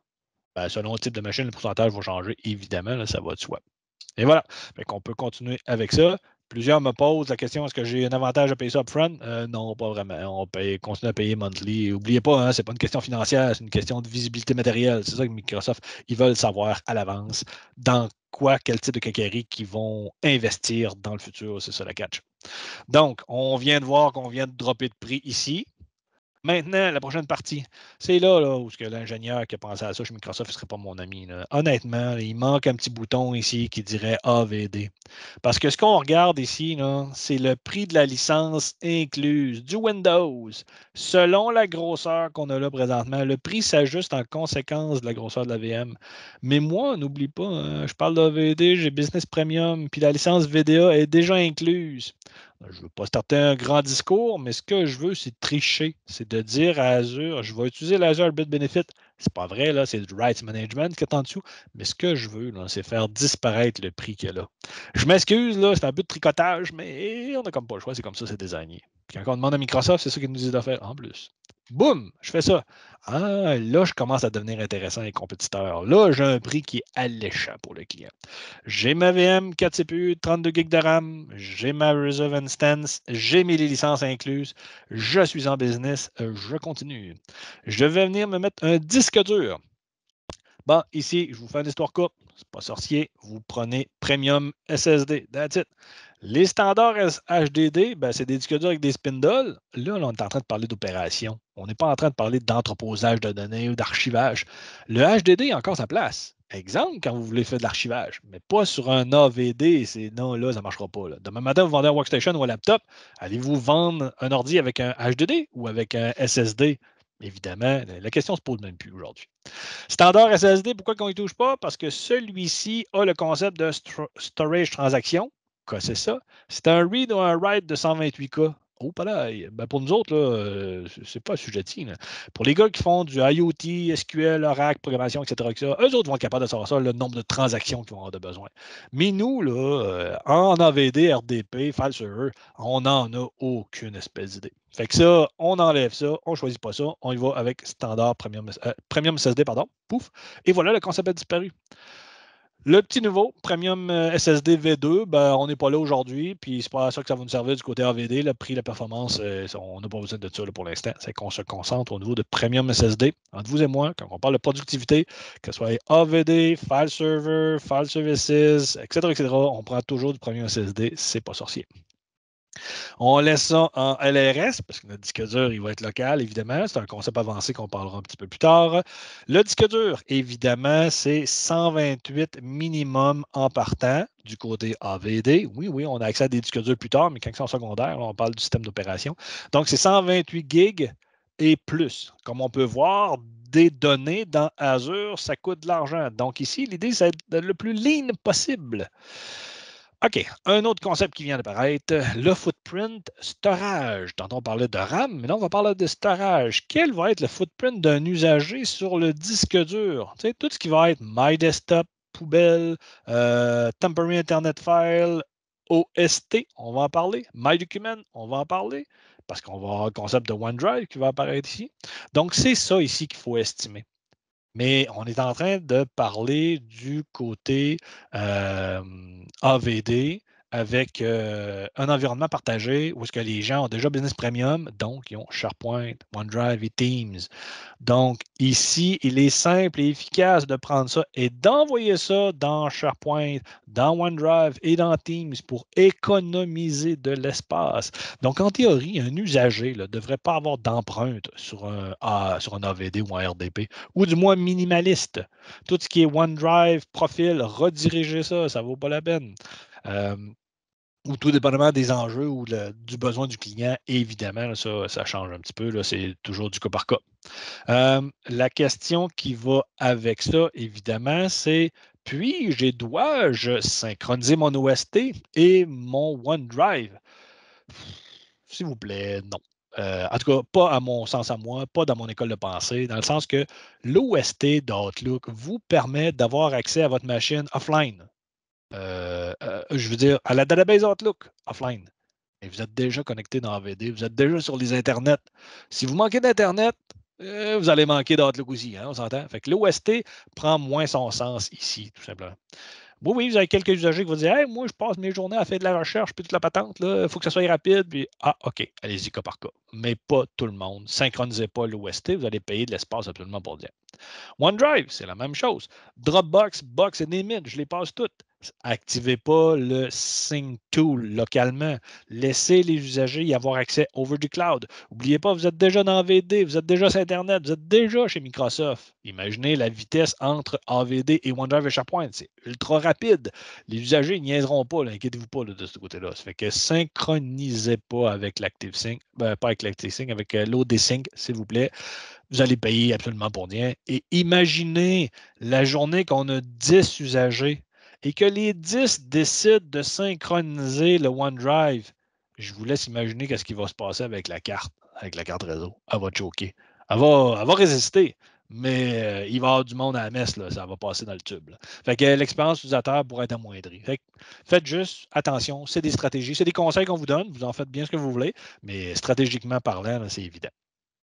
Ensuite, le disque dur. On commence avec un 128 GB, revenons nos moutons. Demain matin, vous êtes capable de grossir le disque dur, comme je disais tantôt. Vous shutdownez, vous grossissez, vous rebootez et vous expandez la partition et voilà, puis vous grossissez. Une question qui vient avec ça, c'est hey, j'ai un avantage de mettre plusieurs disques sur une VM. Encore là, il y a deux écoles de pensée. Les anciens programmeurs disent oui. Moi, je suis plus de la nouvelle, j'aime mieux que non. Je trouve ça un peu va me permettre de dire niaiseux, de payer du free space sur des disques durs supplémentaires. C'est-à-dire, quand on n'a plus d'un disque dur, chacun d'entre eux va avoir du use et du free space.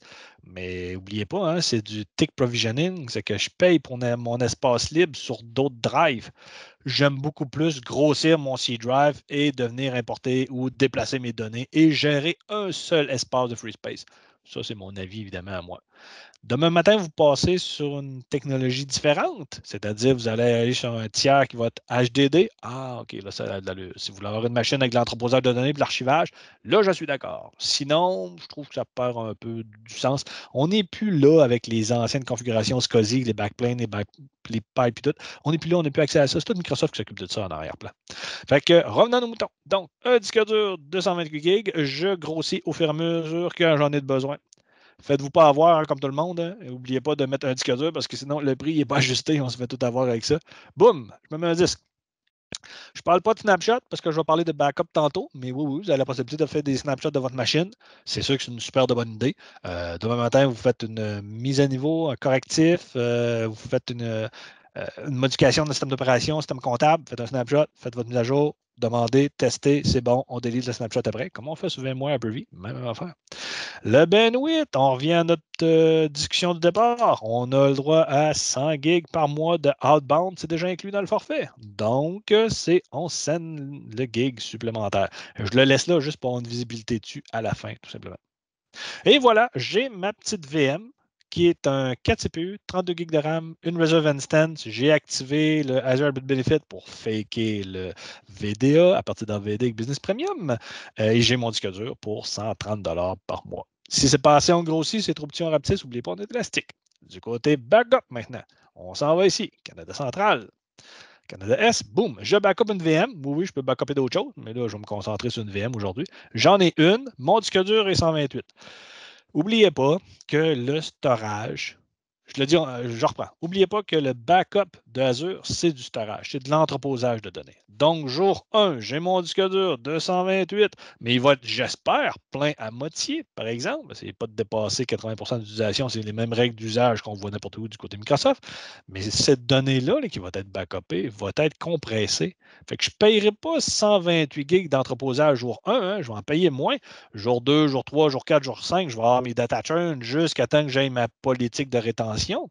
Mais c'est à l'utilisation, donc le prix ne coûtera pas ça day one, hein, on s'entend. Fait que, admettons que j'en ai pour 50 gigs, ben, jour 1, ça va être ça. Le mois d'après, l'autre mois d'après, l'autre mois d'après. C'est pour ça que mon graphique d'utilisation de mon backup était fait comme ça dans mes slides précédentes. Là, vous allez me dire, ouais, mais là, je configure 128. Non, non, non, on ne configure pas, c'est un Azure Price Calculator. On estime qu'est-ce qui va se passer si le disque dur grossit et que l'usager ou la compagnie entrepose plus de données. Mais le backup, il va suivre. Là. Il n'y a pas de trouble. C'est un trailer, cette affaire-là. Ça suit tout le temps des traces en avant du tracteur. Il n'y a pas de trouble. Donc, 128 gigs m'ont pris en conséquence d'estimer ma politique de rétention. 30 jours par défaut. Bon, ici, encore en tant que distributeur, on vous donne des conseils, mais à vous d'avoir une discussion sérieuse avec votre client. Je porte à votre attention. Ici, au niveau du backup, je vois que ça me coûte 30$ à peu près pour une politique de 30 jours de rétention. Je m'amuse. Je viens ici, je dis 16 jours de rétention. Je mets 4 semaines, je mets 12 mois, puis je me mets 10 ans.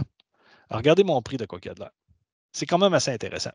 Fait que je vous invite fortement d'avoir une discussion avec votre client pour voir les règles de rétention, quelles sont ses règles d'engagement avec ses clients, ses fournisseurs, s'il travaille avec la ville, le gouvernement, etc., s'il y a besoin d'entreposer ces données supplémentaires au niveau du temps. Ici, on parle du disque dur qui va être entreposé. C'est sûr qu'à l'intérieur d'un disque dur, exemple, on va avoir un logiciel comme simple comptable, qui pourrait y avoir des séquences de backup à l'intérieur. Donc, si on garde, exemple, comme 15-30 jours, ça va être correct. On va avoir un backup dans un backup. Entièrement d'accord avec ça. L'idée ici, c'est d'offrir une rétention de backup et de restauration plus robuste pour contenants et contenus. Parce que oui, avec Azure Backup, vous êtes capable de restaurer le disque dur ou un répertoire ou un fichier à l'intérieur. Grosso modo, quand on vient pour faire une restauration, en haut, il y a deux boutons. Il y a le bouton qui dit restaurer une VM. Il va nous poser deux sous-questions. Tu veux-tu remplacer ta VM, l'écraser, ou tu veux t'en mettre un autre à côté pour faire un test de restauration? Puis quand on vient pour restaurer des fichiers, ben, il nous montre un drive qui connecte tout simplement sur la VM. Puis on va chercher nos fichiers, on déconnecte le drive, puis et voilà. C'est une interface de backup qui est relativement simple, mais what you see, what you get. C'est parfait, parfait. Donc, je vous invite encore une fois à revoir avec votre client quelle pourrait être la bonne stratégie de backup. Pour mon exercice, je le laisse de même pour que ce soit un peu plus simple là, au niveau de la compréhension. Et voilà. Une autre affaire, une autre raison pourquoi que le gars qui a designé ça serait probablement pour mon ami, le Written Instant Restore Snapshot. Je viens de m'enfarger juste en le disant. C'est pas compliqué, c'est juste complexe. Là. Grosso modo, dans un data center, on a la partie froide et on a la partie chaude. Donc, dans la partie chaude, les VM vont être là avec les disques durs. Les backups, ils sont originalement ou nativement envoyés dans la partie froide, dans les parties qui sont déshydratées et désindexées sur des disques durs un peu plus lents. Puis ça tombe sur le sens. On ne veut pas payer ça sur du premium, on met ça sur des HDD, évidemment. Donc, l'idée ici, c'est pour les written instant, c'est-à-dire qu'on a la capacité de, exemple, j'avais une politique de 30, je pourrais mettre, ce qu'on vous recommande, 5 versions ici, et par conséquent, je ne suis pas bon en maths, là, 25, oh, ma souris vient de partir, come on, et voilà, 25 versions ici en arrière dans la partie froide. Donc, le Return Instant Restore Snapshot, ça ne vous permet pas de jouer sur la qualité du backup, mais sur l'accessibilité, sur la rapidité de restauration. C'est-à-dire que les 5 dernières versions de backup vont être dans la partie chaude. Et puis, à ce moment-là, quand le client ou vous, pour le client, venez pour faire des restaurations, qu'est-ce qui se passe? C'est instantanément accessible. En quelques clics de souris, en quelques secondes, quelques minutes, selon la grosseur du disque dur, on s'entend, vous êtes capable de restaurer. Imaginez là, quand le backup est ici, là, quand il est dans la partie froide, il faut le réindexer puis il faut le réhydrater. Ben, on a vu des histoires d'horreur. Je ne veux pas faire peur à personne, là, mais on a parlé de plusieurs heures. Exemple, une partition 4 Tera, là, OK, le gars peut jouer avec les poignées de sa tombe, mais ça a pris un peu de temps. On parle de plus d'une journée. Là. Fait que l'idée ici, c'est d'offrir un service mettons, 5 étoiles, gold au client pour être capable de restaurer rapidement. Quand quelqu'un appelle, là, il ne veut pas ça pour demain, il veut ça pour hier, la restauration. Donc ici, nous, ce qu'on vous recommande, c'est de mettre 5. That's it, c'est le maximum. Pourquoi 5? Ben, pour éviter le week-end. Je vous fais une histoire courte, là. On a vendredi, samedi, dimanche et lundi. Imaginez qu'à 5 heures, la shop ferme. À 6 heures, il y a un crypto qui rentre. Puis à 11 heures, le backup passe. Le backup de vendredi, il est scrap. Le backup de samedi, dimanche, il est scrap aussi. Qui sait qui va rentrer avec les baguettes en l'air le lundi matin? C'est le client. Fait que vous allez être content d'avoir jeudi et mercredi qui sont rapidement accessibles pour aller chercher et restaurer des données, puis pas être obligé d'attendre après la réindexation et la réhydratation du disque. Ça sera un petit peu gênant. Fait que c'est juste une question de qualité de service. Vous allez me dire, ouais, mais ça doit coûter de l'argent, ce système-là. Ben, assurément. 128 gigs de backup avec une politique de rétention, si je m'en mets une, ça me coûte 69 cents. Si je m'en mets 5, hein, ouais. Là, ça va me coûter plus cher de mon taux horaire de mon employeur que de vous expliquer comment c'est que ça marchait, cette bébite-là. Entre vous et moi, la plupart des partenaires mettent ça d'emblée. C'est leur politique de backup. That's it, that's all. Ils n'en parlent même pas aux clients. Eux, ils mettent 5 rétentions. C'est le service 5 étoiles qu'ils offrent à leurs propres clients. Ici, le data churn, faites-vous pas avoir, laissez ça à moderate aussi, parce qu'on ne sait jamais la variation, le churn qui va avoir de jouer. Parce que si vous allez trop bas, vous allez faire pogner des churn moderate, puis vous allez payer de l'over par rapport à ça. Laissez ça moderate. La redondance, donc local redondant et géo-redondant, qu'on va avoir disponibilité dans le Canada S, c'est-à-dire qu'on a 2 data centers au Canada, c'est qu'on a la possibilité de laisser les backups à la même place que les données, donc les 2 œufs dans le même panier, ou de mettre les backups dans un autre data center. Vous allez me dire, il doit y avoir un prix pour ça aussi. Ben oui, encore, 128 gigs avec la politique de rétention, j'en ai pour 8 $. Comment ça va me coûter si je m'en vais en GRS dans l'autre data center? Ben, c'est assez évident, ça va me coûter le double. Encore là, une politique de mise en place que le partenaire met, puis qui ne parle pas vraiment au client, parce que moi, c'est comme ça que je vends mes backups. Je veux m'assurer de la pérennité des informations de mon client. Je lui vends quelque chose, soit à coche, puis c'est tout. C'est sûr que la journée que vous n'avez pas de besoin, vous ne le prenez pas dans des dossiers plus spécifiques, là, mais bon. Note à vous-même, ceci, la redondance, n'est pas changeable, modifiable une fois que le backup est démarré. Donc, il faut prendre la bonne décision au départ. Parce que si on veut changer, il faut s'essuyer pour commencer, on n'a pas le choix. Il faut scraper puis recommencer. Ça se fait, mais c'est un petit peu tannant, un petit peu gênant. Fait qu'il faut bien prendre la décision au départ, tout simplement. Et voilà, j'ai mon estimé au niveau de ma VM. Donc, ma VM, mon backup, et voilà. Les questions qui viennent avec ça, comme d'habitude, ai-je besoin d'un VPN? Non, je passe over the cloud. C'est Microsoft qui s'occupe du proxy puis du gateway par en arrière. Ai-je besoin d'une adresse IP? Non, on n'en a pas de besoin. C'est Microsoft qui va tout s'occuper de ça. Donc, j'ai tout ce que j'ai de besoin ici au niveau infrastructure, architecture. Donc, je vais exporter mon petit fichier. Merci beaucoup. Je vais ouvrir ça dans Excel. Et à partir d'ici, c'est là où on vous accompagne encore pour faire la production de votre estimé, de votre proposition de service. Donc ici, j'ai ma machine physique, j'ai mon backup.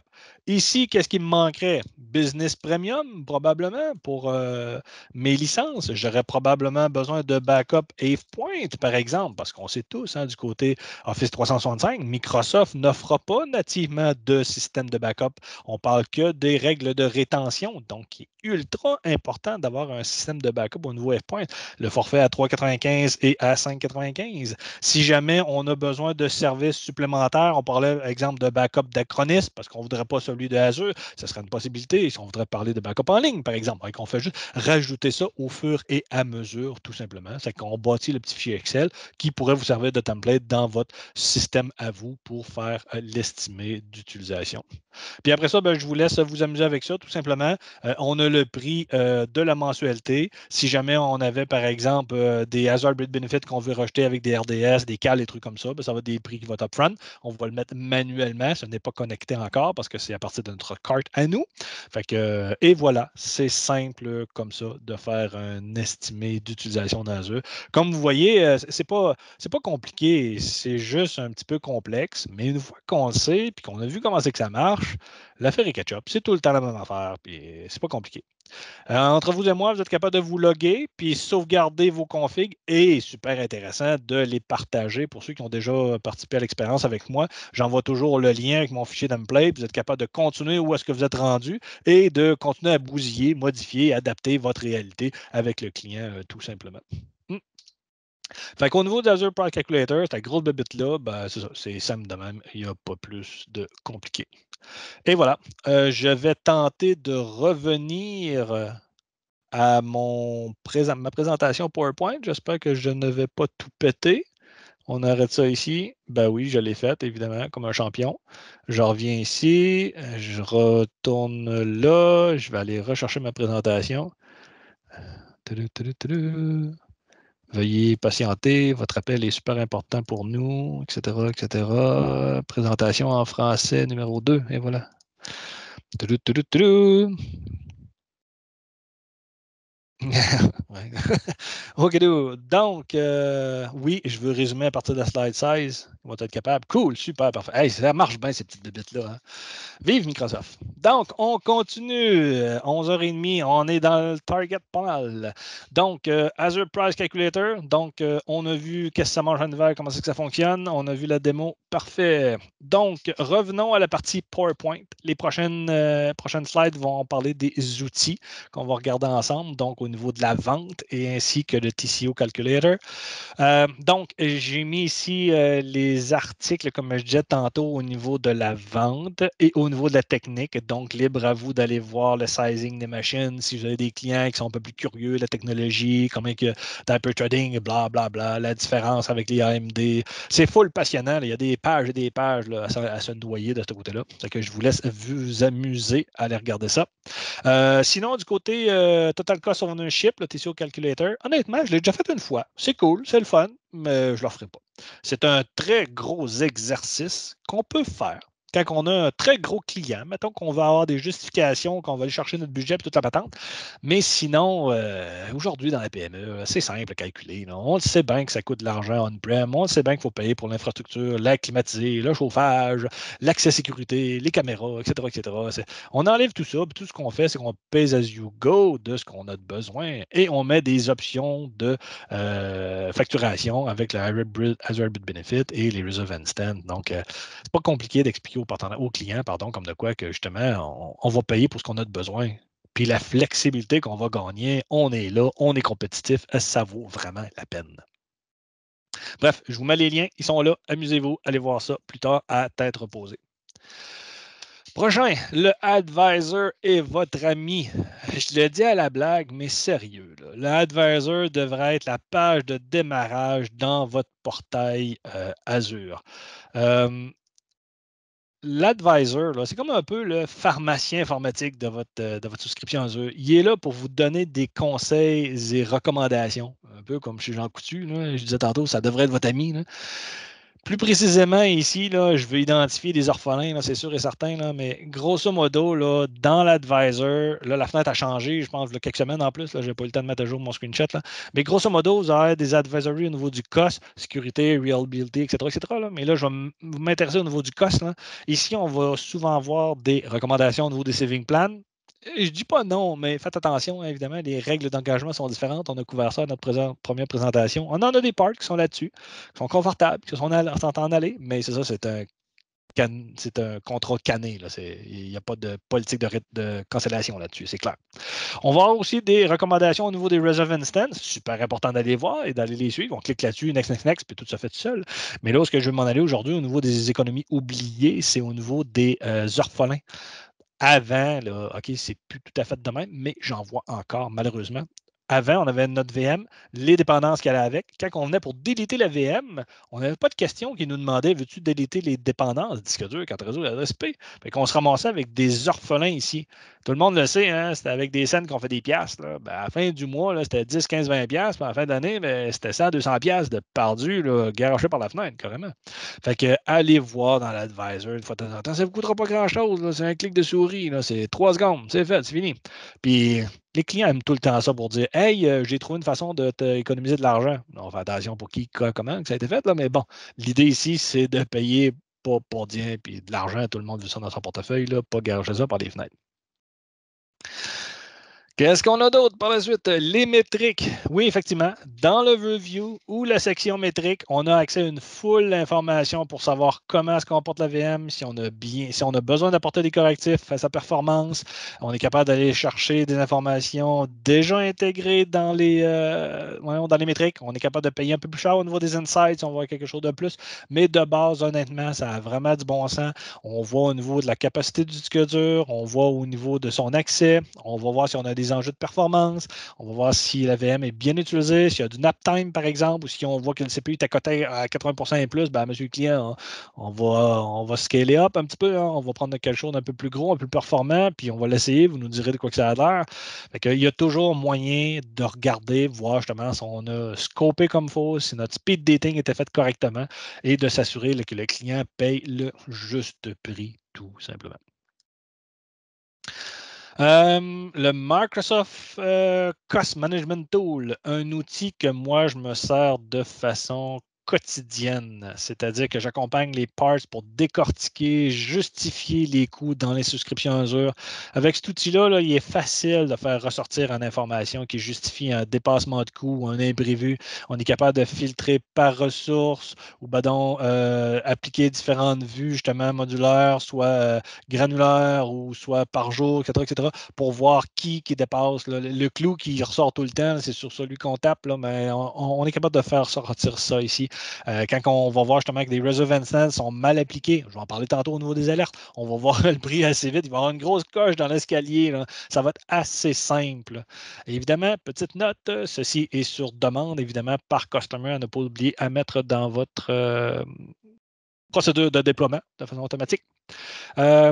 Ensuite, il faut que je clique sur le bouton, ici, évidemment. Donc, mon rond est à la bonne place. Le petit signe de dollar sur la tuile dans le portail partenaire avec Azure qui vous apporte au rapport de consommation qu'on a vu un peu plus tôt, tout simplement. Petite note, encore, je retape sur ce clou-là. Accès des Reserve Instance avec Plan, c'est sur demande. Vous nous faites parvenir ça et on vous débloque ça par client. Il n'y a pas de problème. Petit rappel, évidemment, si jamais il y a des contrats, il faut faire attention. Hein, c'est comme j'expliquais au début, c'est des contrats indépendants de la souscription. C'est que vous avez des Reserve Instance avec Plan, on ne le dit jamais assez. C'est super important de prendre conscience de tout ça. Ensuite, qu'est-ce qu'on a? Les bonnes stratégies, oui. Encore une fois, mon discours est basé sur des bonnes pratiques, sur les outils que notre cher manufacturier Microsoft met à notre disposition grâce aux différents échanges qu'on a eus avec les occasions, avec les partenaires, les feedbacks suite au déploiement. On est toujours là, notre équipe de support technique, Carl et Fred et Danick et Dave et j'en passe, Steve aussi. Donc, n'oubliez pas, les gars sont là pour vous accompagner, hein, pour vous aider. J'en ai glissé un petit mot tantôt, hein, la structure de support au niveau du CSP indirect. Donc, si le client a besoin d'aide, vous appelle vous. Si vous avez besoin d'aide, vous nous appelez nous. Et nous, si on a besoin d'aide, on a la possibilité d'appeler Microsoft pour se faire backer, pour se faire aider.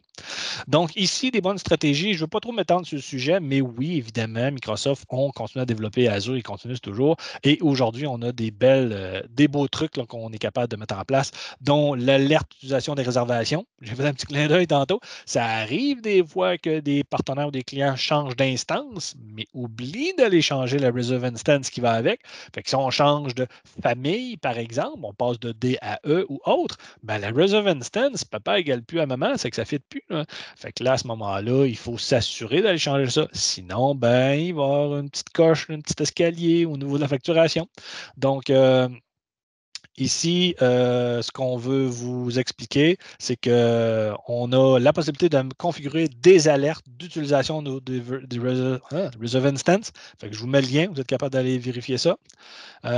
Sinon, qu'est-ce qu'on a? Les groupes de placement à proximité, les proximity groups. C'est quelque chose qu'on recommande, évidemment. Il faut avoir plus d'une machine, on s'entend. Dans le cas où notre scénario de tantôt, on avait un AVD, ça prend un peu moins son sens, évidemment. Mais dans le cas où on en a plus, On est capable d'aller justement mettre des règles de proximité pour s'assurer que les VM soient le plus proche possible pour éviter le plus de latence entre deux serveurs. On pourrait parler maintenant d'un file server, SQL, Oracle, etc., etc. Donc, on peut regarder de ce côté-là. La suppression réversible est améliorée au niveau des backups. Microsoft ont ajouté des fonctionnalités pour s'assurer que si jamais il y a des backups qui étaient là, il y a un soft delete qui est embarqué, on est capable d'aller chercher même après les suppressions. Pas niaiseux, ça peut être intéressant. L'autorisation multifacteur pour justement la protection des ressources, ça quand on arrive dans des grands environnements, plus dans la grande entreprise, mais on peut être certain d'avoir des autorisations multifacteurs pour jouer au niveau des sauvegardes. Ça peut être une belle opportunité de mettre en place une stratégie de sécurité pour un grand client. Les coffres immuables, donc ça ici, ça va bloquer toutes les opérations qui peuvent susceptibles d'emporter des pertes de données. Donc ça aussi, ça peut être intéressant de mettre une sécurité supplémentaire au niveau des restaurations des backups. Rare qu'on le voit, mais quelques partenaires ont mis ça comme stratégie d'emblée lorsqu'ils déploient un environnement. Ils veulent s'assurer qu'il n'y a pas personne qui pourrait, mettons, aller faire une gaffe. Là. Ça pourrait être quand même assez intéressant comme stratégie.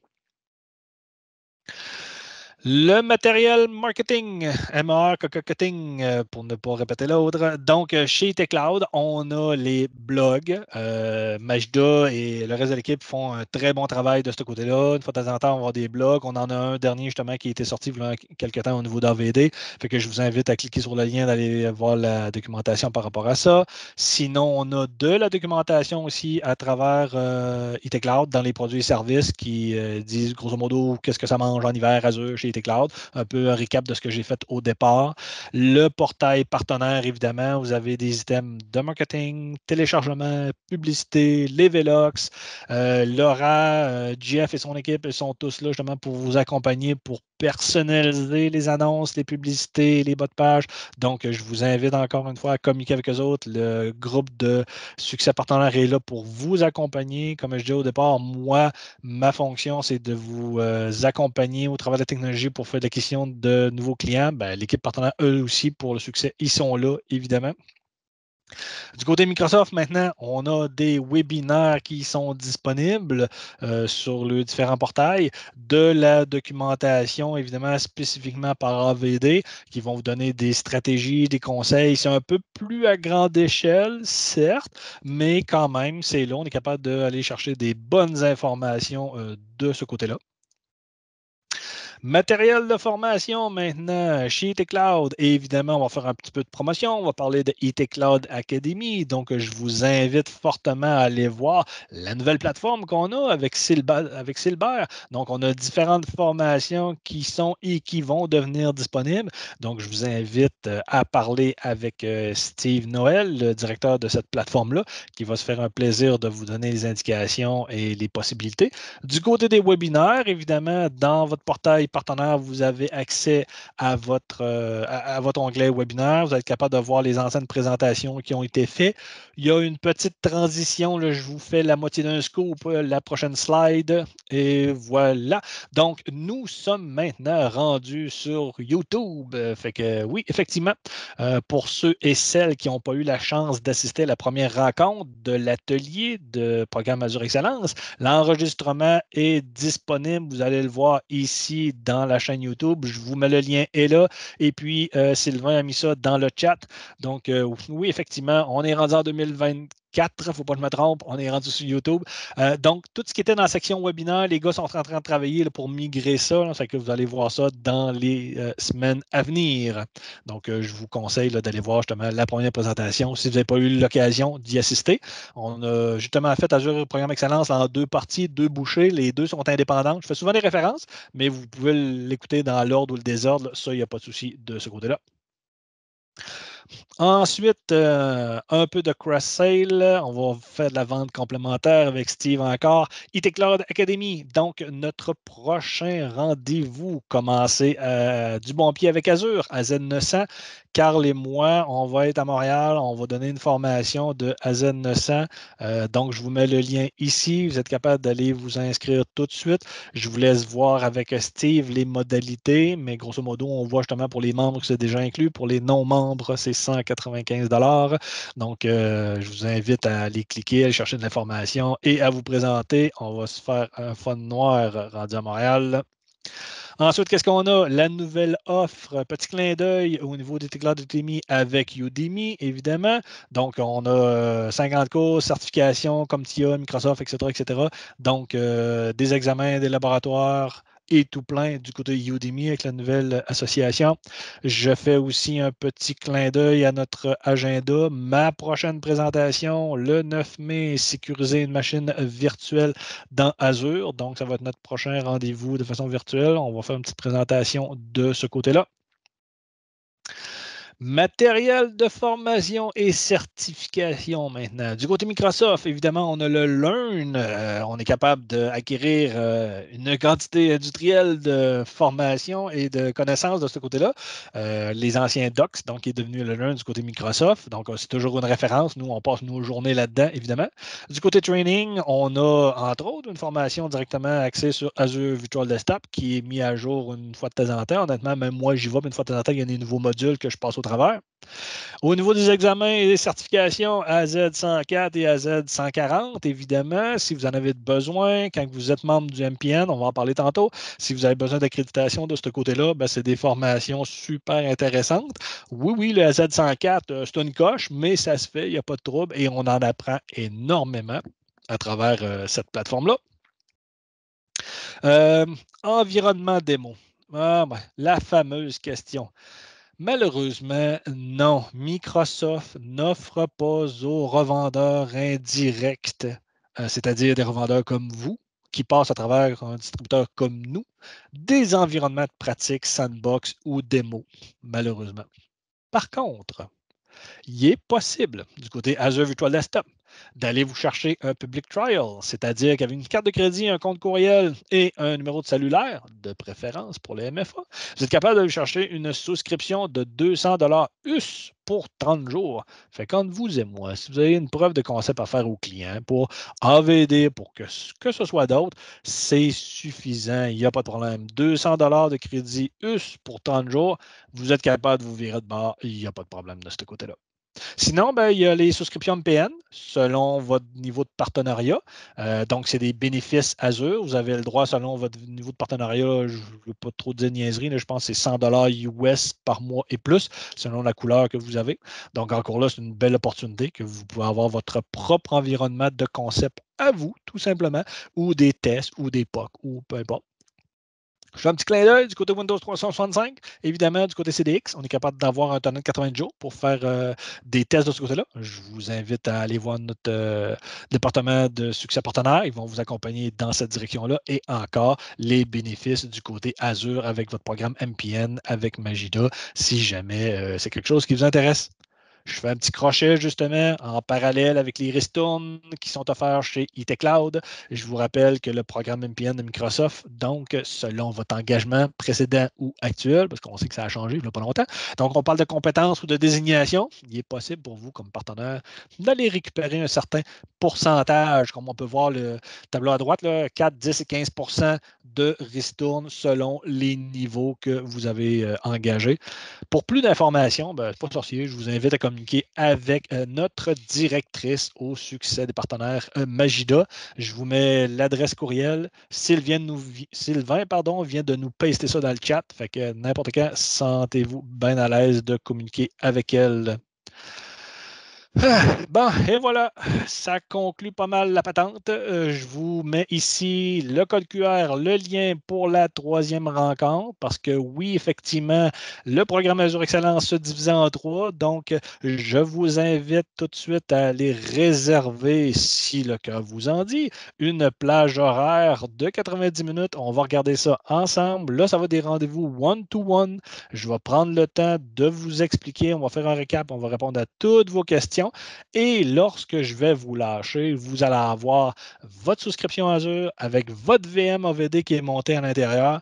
Elle va être configurée. On pourra activer le backup si vous voulez, mais le plus temps dans un POC, on ne le fait pas. Mais bon, mais ça, quand je vais vous lâcher, vous allez être opérationnel, connecté.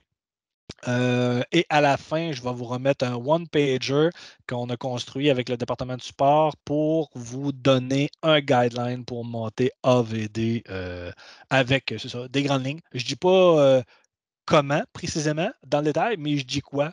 pour ne pas oublier. Honnêtement, la plupart des partenaires ont pris ce template-là et l'ont majoré, ont mis du texte, ont mis des screenshots, ils sont en fait de quoi d'un peu plus tweet-proof.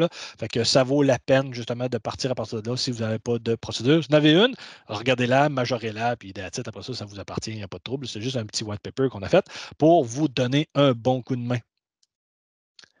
Et voilà la dernière slide. Donc, au niveau d'évaluation, s'il vous plaît, si le cas vous en dit, allez cliquer sur le lien, scanner le code QR. Évidemment, il est super important pour nous d'avoir vos commentaires. On veut savoir comment vous allez trouver la présentation, comment on peut s'améliorer, quel prochain point qu'on pourrait couvrir. Évidemment, si vous avez des suggestions ou quoi que ce soit, ne vous gênez pas. Chaque commentaire sont toujours les bienvenus. Donc, Sylvain, petite section foire aux questions. Est-ce qu'on a des trucs? Est-ce qu'il y a des choses que les partenaires voudraient savoir un peu plus en détail ou revoir? Pour l'instant, il y a eu quelques questions pendant la présentation auxquelles j'ai répondu, mais si on a des participants qui auraient des questions, ceci est le moment clé.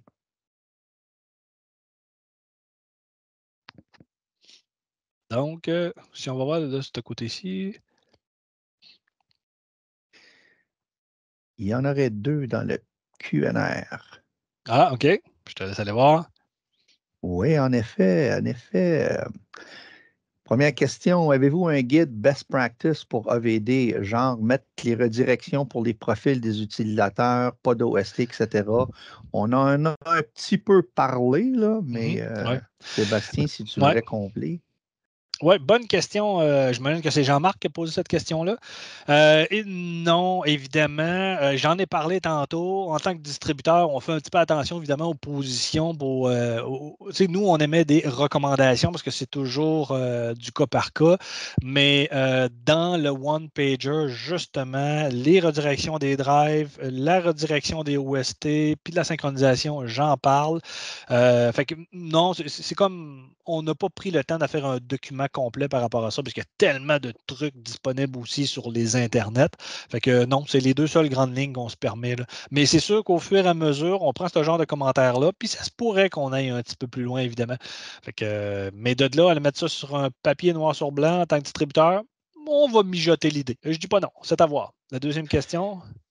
Ouais, l'autre, c'est à quelle fréquence Microsoft met en place de nouvelles versions, je présume au niveau des versions là, des VM, là, tout à l'heure quand tu parlais dans les séries D, les séries E, là. Mhm. Très bonne question. On n'a pas de visibilité là-dessus. Puis la plupart du temps, on le sait après tout le monde, hein, comme tout le monde, dans le sens que quand que Microsoft sort une nouvelle fonctionnalité, une mise à jour, une nouvelle plateforme de disponible, très, très rare qu'on s'est fait avertir à l'avance et qu'on l'apprend au fur et à mesure. On sait que les anciennes V2 et V3 sont en train de décommissionner, mais les V6, on sait que ça s'en vient, mais ça fait longtemps qu'on se le fait dire. Ça fait que non, malheureusement, on n'a pas de visibilité là-dessus. Je me permets. Oui, vas-y. Ouais, non, une autre question aussi, Mhm. pardon. On a quelqu'un qui demande où il pourrait mettre la main sur le one-pager. Oui, effectivement. Ça, c'est quelque chose que je distribue lors de la preuve de concept, lors du troisième événement.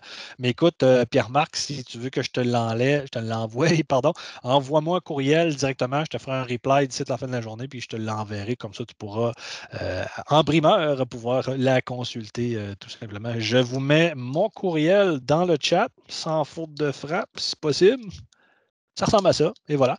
S'il y en a d'autres qui veulent profiter là, justement de la possibilité, faites-le moi savoir et je vous enverrai le PDF one-pager tout simplement. Alors, pour ma part, je te dis merci Sébastien pour ta présentation, car encore une fois, beaucoup, beaucoup de matériel dans cette deuxième session. C'est pareil comme la première session, beaucoup d'informations à vous partager, à vous les partenaires au niveau de Azure Virtual Desktop. Et puis, on voudrait vous remercier aussi de nous avoir choisi, de nous faire confiance en nous accordant de votre précieux temps. Et on espère toujours qu'on est toujours en mesure de répondre à vos attentes. Alors, est-ce qu'il y avait d'autres questions, d'autres interrogations Je vois en dans ce le chat moment? qu'on parle du 27 mars. Est-ce que j'en comprends que le farm n'aurait pas envoyé de courriel? Est-ce que ce serait ça l'histoire? On va diguer ça un petit peu plus. Donc, on a qui? On a Patrice et on a Julie. Donc, on va garder ça en note. On va communiquer avec vous tantôt, mais on va regarder d'où vient le problème si jamais il y en a un, puis on va corriger là, assez vite. Là. On va voir qui est le responsable de la forme, là, puis on va ajuster le tir tout simplement. Là. Cool, super, parfait. Bon, ben, moi aussi, tout le monde, un gros merci pour votre présence. C'est super le fun de voir qu'on a toujours des gens fidèles au poste, qu'on suscite un petit peu d'intérêt et que vous êtes intéressés à en apprendre toujours plus. Donc, on vous dit à la prochaine et merci encore. Merci tout le monde. À la prochaine.